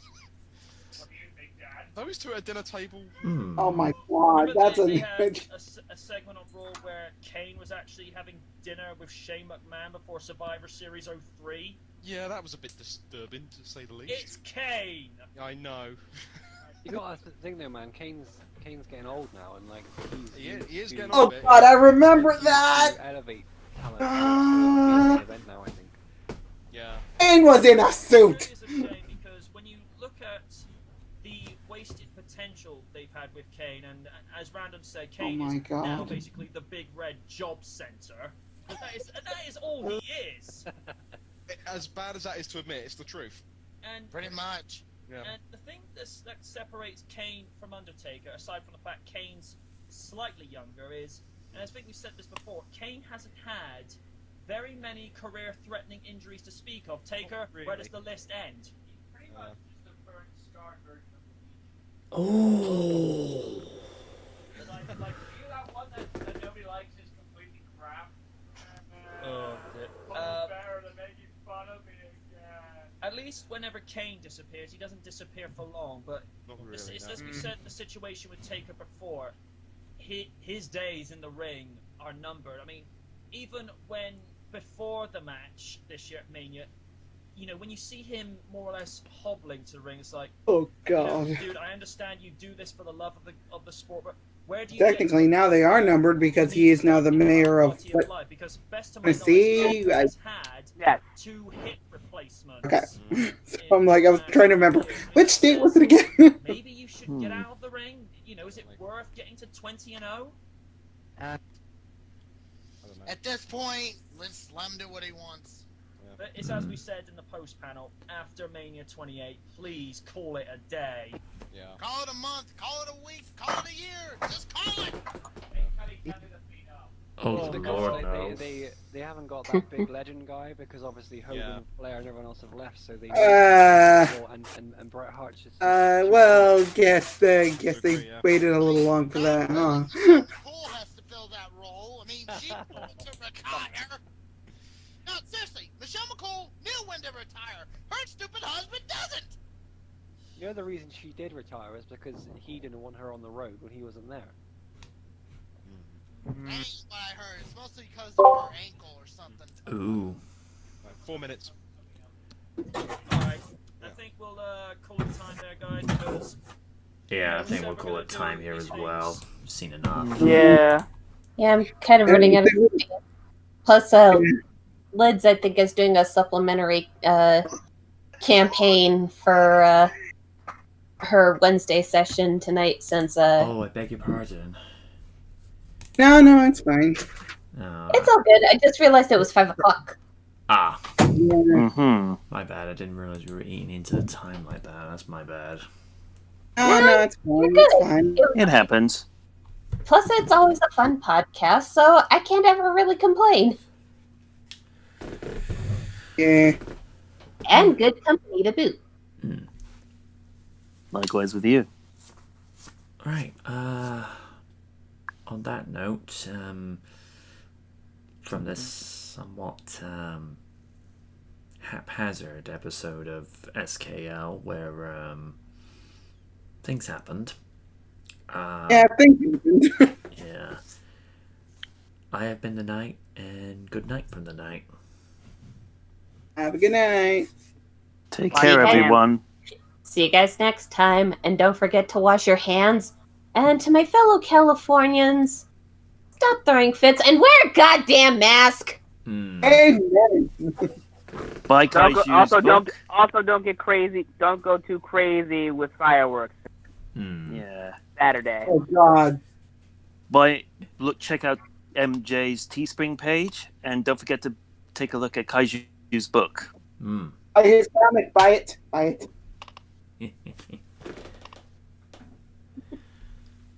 Alright.